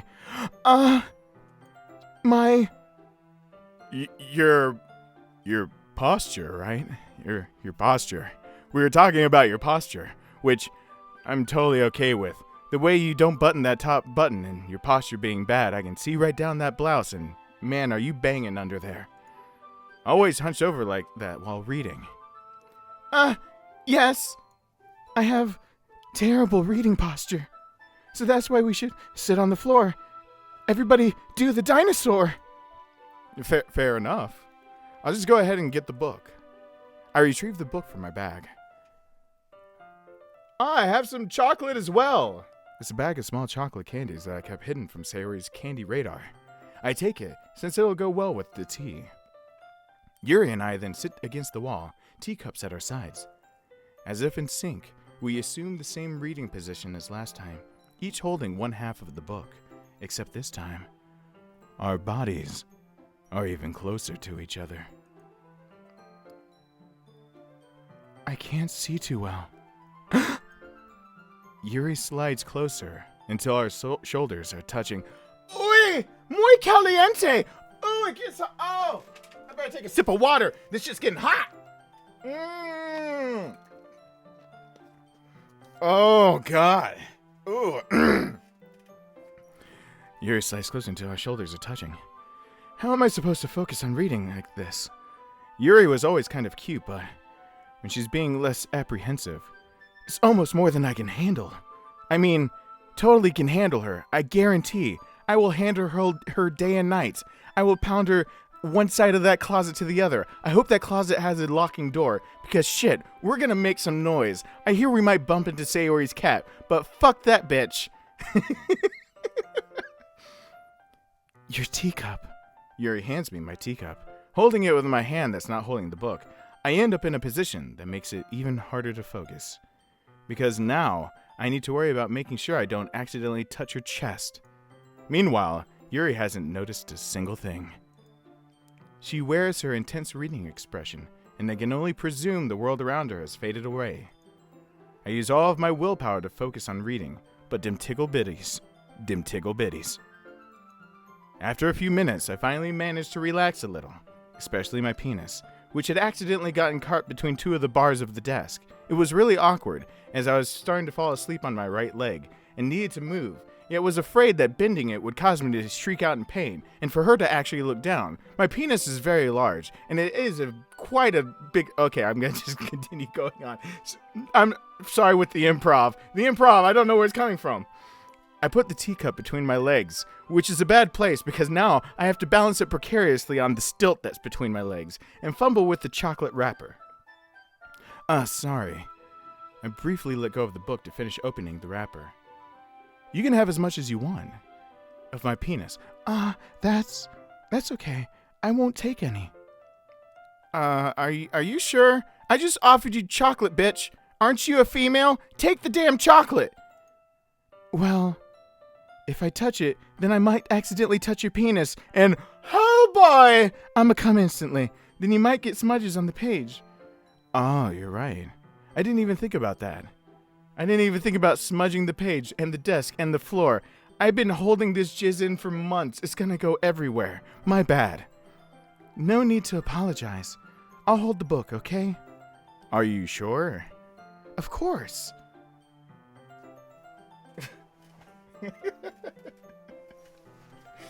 Oh boy. This is... Hey, full screen shot for a second. You guys can... Look at that. Oh, she's being so cute. Look at that. She's being so cute. So cute! How could I not like that? I totally want to like that. How could I not like that? That is what I want. Lucky for you, that's what I like. That's what I like. Lucky for you, that's what I like. That's what I like. 6 by the fire at night. Okay, anyway.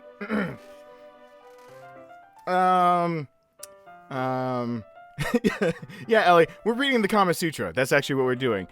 Is this position possible? I don't know. Let's try it out. Yuri opens the book with both hands. She holds it so that I don't have any harder of a time reading from it. But as a result, her left arm is practically resting on top of my leg. My third leg. Well, in that case, I might as well bone her. Yuri is already totally focused on reading again. I take a chocolate candy and pop it into my mouth. Then I take another chocolate, and I hold it up to Yuri. She doesn't even look away from the book. She simply parts her lips, as if this situation was completely natural. But that means I can't stop here. I have to put it in her mouth. I apprehensively place the chocolate in her mouth. Cute Factor 5000! Cute Factor 5000! I mean... And just like that, Yuri closes her lips over it. Yuri's expression suddenly breaks. Oh no, she noticed it! She noticed it was my D! Oh shit! Oh no! What do I do now? Comment in the section right now! Hashtag what do I do? Did I just... Yuri looks at me like she needs to confirm what just happened. Sexy McHorny? Sorry. I guess I shouldn't have done that. I didn't mean it. Well, you were just helping. That's something that friends do. What? Give me... She got the side glass and the blush. Look at that. Side glance and the blush. Look at that blush. It's all for the blush, guys. Right? I mean, not really in this kind of context, but... Yeah. That's all it was. Yeah. Then, you don't need to stop or anything. My God, does she want the D so bad? She wants the D. She wants the D. Okay, I can't... I see. The situation has gotten really tense. Like my pants. She tries to return the book. I should have worn sweatpants. But I can just tell by her expression that that even she can't focus now. My heart is pounding. I nervously take another chocolate between my fingers. But this time, Yuri's eyes meet mine. Dead face. How did it even come to this? Yuri doesn't avert her gaze. I notice her chest rising and falling to the rhythm of her breaths. That's what happens with chess, as that's where your lungs are. Thank you, stupid Mick asshole. I raise my arm. Like before, Yuri parts her lips. But it's different this time. I take the chocolate and place it in her mouth. That is really weird that she's actually staring me down. I mean, like, that's... Is anyone else noticing? Like, she's staring me hard. I feel her hot breath on my fingers. She's melting the chocolate, and I'm like, damn, bitch, just get it in your mouth and lick your lips already. What? Fuck you, Monica! Fuck you, Monica! I had her! I was gonna bone her!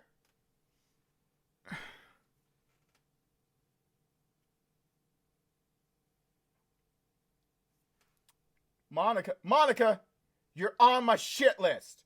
You're on my shit list. I don't like you right now. Don't fuck this up. Don't fuck this up. I don't want to have to talk to you again like this, Monica. All right, I hope we understand each other. I'm going to go back to reading a story. I was doing a story, bitch. With Yuri, not you. Anyway, okay, everyone. Yuri jolts back.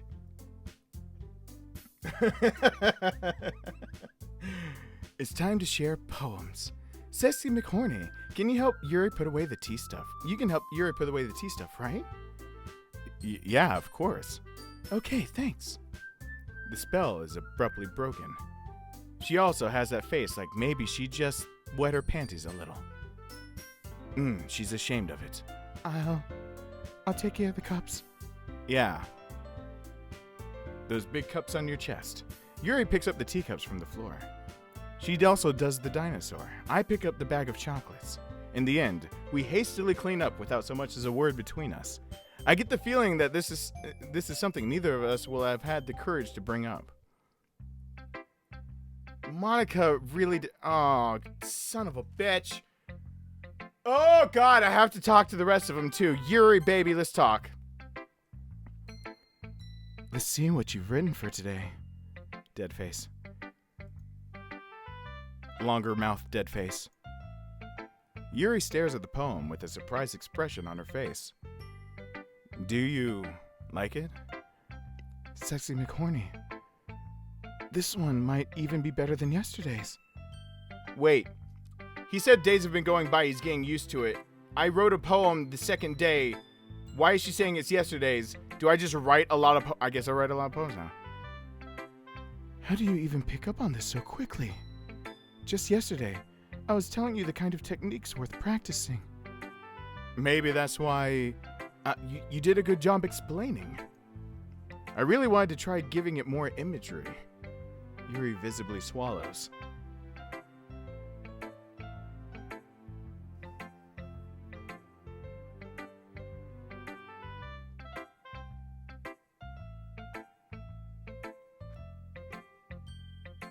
I'm supposed to continue with the game after the words, Yuri visibly swallows. Okay. Challenge accepted, Doki Doki Literature Club. Fine.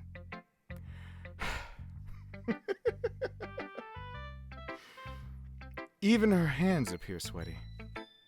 I'm not used to this. Used to what? I don't know. It's fine. Take your time. Yuri breathes and collects her thoughts. I know that Yuri likes to think before she speaks, so I offer that patience to her. Yeah, just being appreciated like this, I guess. It probably sounds really stupid, but seeing someone motivated by my writing, it just makes me really happy. In my panties. Are you saying you've never shared your writing with... Wait a second, did you say something about your panties? Yuri nods.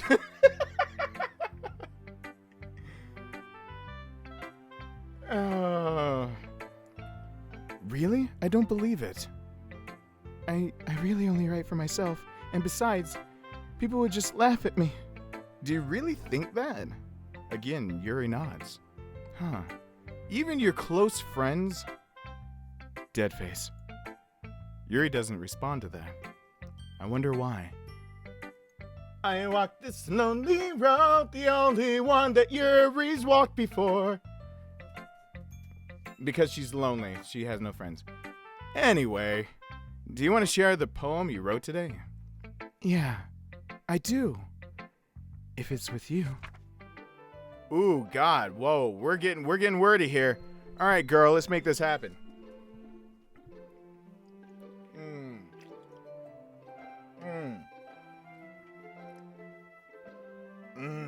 All right, let's do this.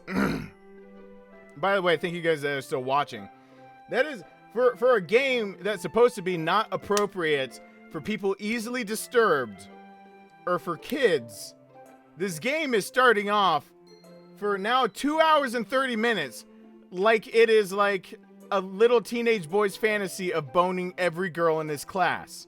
I know it's not going to end like this, but I really feel like this has all been about a story about my penis and Yuri so far. Nothing wrong with that. Kids, watch it. You need to learn about your own anatomy. People that are easily disturbed. Are you disturbed by my penis? You should be, actually. Anyway, it's quite large.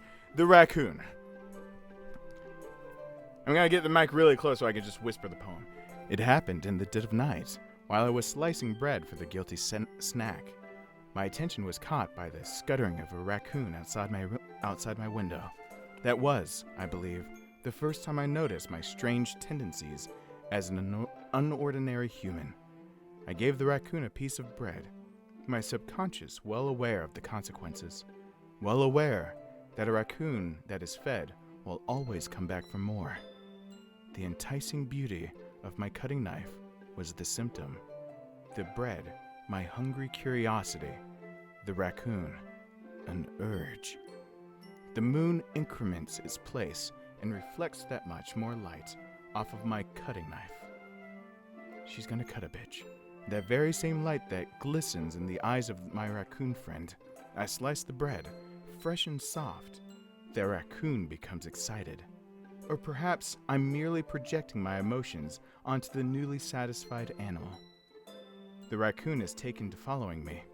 You could say that we've gotten quite used to each other.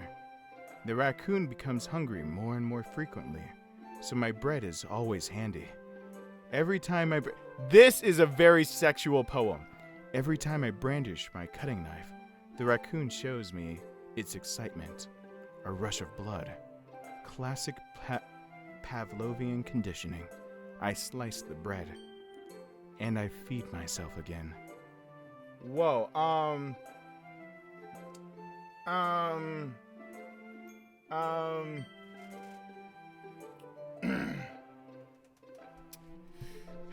Let's get this straight real quick. I want to make this clear. This is not me being dirty. This is not me being dirty. She is talking about me getting closer to me, the books being like, okay, the book being the symptom, the club being the me being the curiosity, and the club the urge. I don't know which is which, but she wants the D. She wants the D. I was a little more daring with this one than yesterday's. I can see that. It's a lot more metaphorical. I don't know if it's my fault, but I can't begin to imagine what this poem is about. But I can. I'm glad I could clear that up for you guys. It's gotta be, no, it's love. It's totally love. It's not murder. It's love. Hopefully. That's right. It's a bit closer to my preferred writing style, using the poem as a canvas to express vivid imagery and conveying emotions through them. Yeah, if I take it at face value, then I can't even figure out what it's supposed to mean. Well, I think it's something that different people can relate to in their own way. I wanted to express the way it feels for me to indulge in my more unusual hobbies. It's those sorts of things I'm usually forced to keep to myself. So, I sometimes enjoy writing about them. Why do you keep them to yourself? Because they're embarrassing, and people would make fun of me. Don't you have anything like that, Sexy McHorny? Well, yeah, I guess I do. I feel like everyone has a little something like that. The best we can do is respect each other and our own individualities, even if it's difficult sometimes, and some things make us uncomfortable. After all, if I hadn't learned to embrace my own weirdness, I would probably hate myself. Whoa, that is the most passive way of saying she's depressed. I might be ranting a little bit now, but I'm glad that you're a good listener. You're good at a lot of things. Oh my god, game. Just have them have sex already. Jesus Christ on a crutch. Okay. Writing, listening. There really aren't many people like you, Sexy McHorny. I really want to pull this shirt right off my body. That's why my hand is there. That's exaggerating a little bit. It's just how I feel. I never thought I would feel so uncomfortable sharing my writing. But now, I almost feel like I look forward to it. It's just a really nice feeling. And you're to thank for that.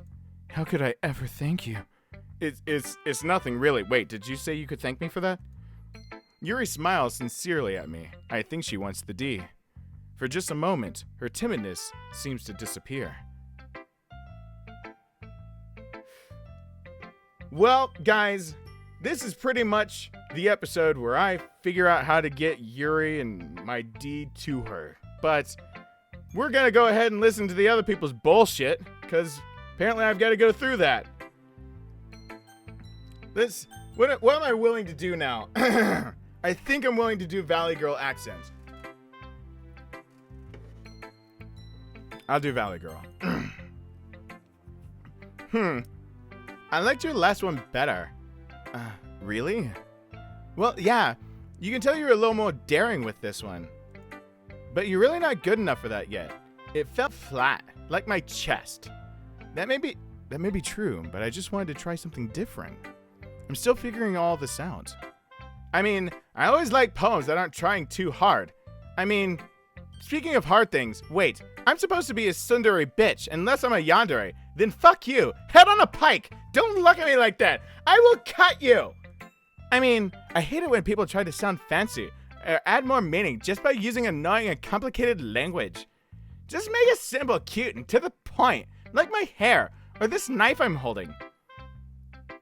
Yuri's head over heels for all this cryptic nonsense, but I see right through all that BS. Ha! Making a reader look so hard for all the deep meaning is just an excuse.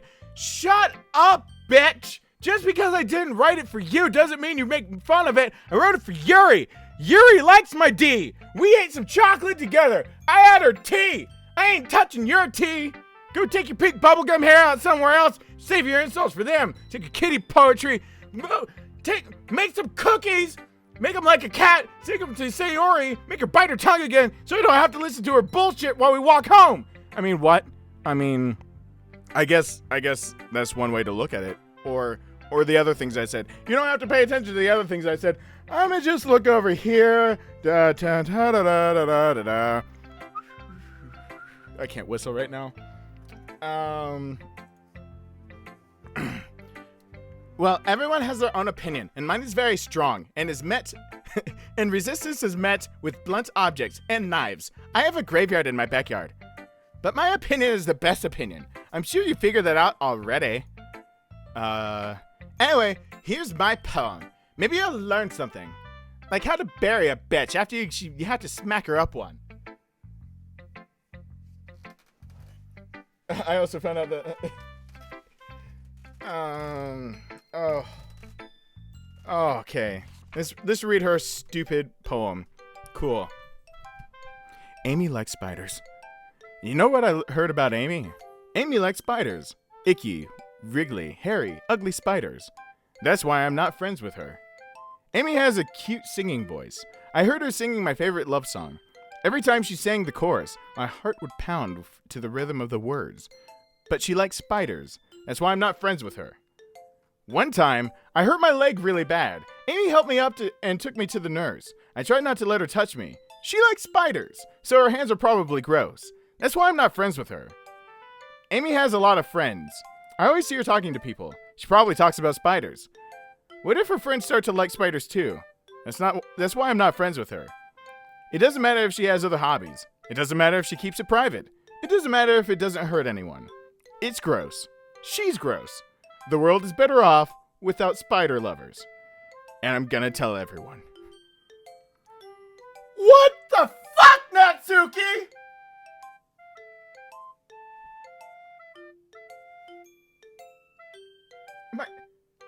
Is this real? Am I supposed to take this serious? Is this a real poem? I'm taking this serious right now. This is the poem that I have to read. She wrote a poem about I have to take this seriously. Fuck, whatever. What is, I don't, not bad, right? It's quite a bit longer than yesterday's. Yesterday's was way too short. I was just warming up. I need to make her voice higher pitched so it's not like Valley Boy. I hope you didn't think that was the best I could do. No, of course not. Anyway, the message is pretty straightforward in this poem. I doubt I have to explain it. Sometimes you can explain complicated issues in much simpler analogies, and it helps people realize how stupid they're being. Like that stupid bitch Amy and her spiders. Except for that's an analogy. I didn't really mean it. Except for Amy's a stupid bitch, and she likes spiders. I'm telling everybody. Like, anyone would agree that the subject of this poem is an ignorant jerk. Do you know people like that? Of course. It's about how everyone thinks my... Oh. Hold on. We have to take a quick break. Hold on 1 sec. I heard something upstairs. That's important. It's like really important that I answer it when I hear things.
No, I'm not being burgled. Don't worry about it. Hold on. Let me turn the mic back on for this one. See, I'm not being, no, it was just, I have to end the stream soon. I thought we were going to get to some of the things that we were not allowed to watch, but, it's about time that I have to end the stream soon. So we're going to read the poems, and then we're going to be finished. That was my son being like, hey, daddy, I need you. And I'm like, I got to go be a dad soon. So we're going to get through the poems. And then maybe Sayori, if I don't fucking kill her with the closest thing I can find. After that, we'll continue this tomorrow. Probably at the same time at 5 p.m. Eastern Standard Time. That worked out for a lot of people, right? Okay, so anyway, we're going to go back to this. It doesn't matter. It can be about anything. I wrote it to be easy to relate to. Everyone has some kind of weird hobby or guilty pleasure. Something that you're afraid of people, that if people find out, they'd make fun of you or at least think less of you. But that just makes people stupid. Who cares what someone else likes, as long as they're not hurting anyone and it makes them happy? I mean, that's what bitch Becky said, and I smacked that bitch. I smacked her so hard that I had to put her in the ground because she died. I think people really need to learn to respect others for liking weird things. That's funny. Yuri wrote about something similar today. Huh? Did you say Yuri? Did you say Yuri? Did you say Yuri? Like, yeah, I did say Yuri. I now recognize the error of my ways. Can we actually not have this escalate because I said Yuri? It's not gonna happen, is it? She said her poem was about an unusual hobby of hers. Don't really look into it. I didn't mean to actually mention Yuri. Blah, blah, blah. I'm really sorry about that, so that's cool. I'm just gonna move on. Anyway, you were talking about spiders? I didn't really get it, but she said something similar to you. I mean, you know, it wasn't a big deal. That people shouldn't make each other feel insecure about those things. It's really, we gotta look over all of that. Really? Well, I mean, Yuri's pretty weird, so I wouldn't doubt that she has some weird hobbies. Like, masturbating with weird objects. I mean, you gotta think, when she can't even see it because of those tickle bitties, she's gotta use some weird things down there, right? She doesn't know the difference. Not that there's a... I don't know. Sorry, that's what's gonna make this stream not okay for kids. Not that there's anything wrong with that, you know, masturbating with weird objects. It's not like I would judge her or anything. Natsuki has trouble finding words.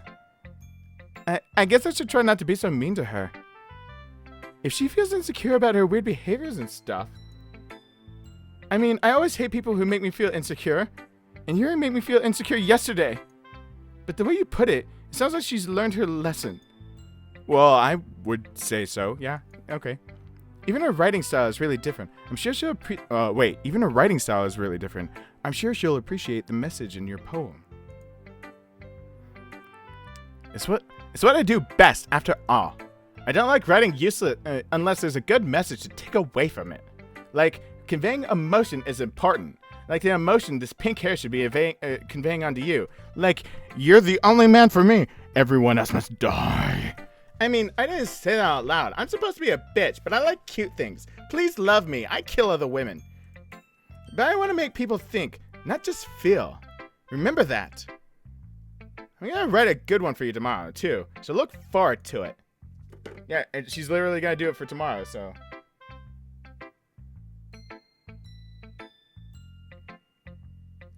Yeah, Bailey. Okay. Who should I show my poem to next? Not Monica. I don't trust Monica.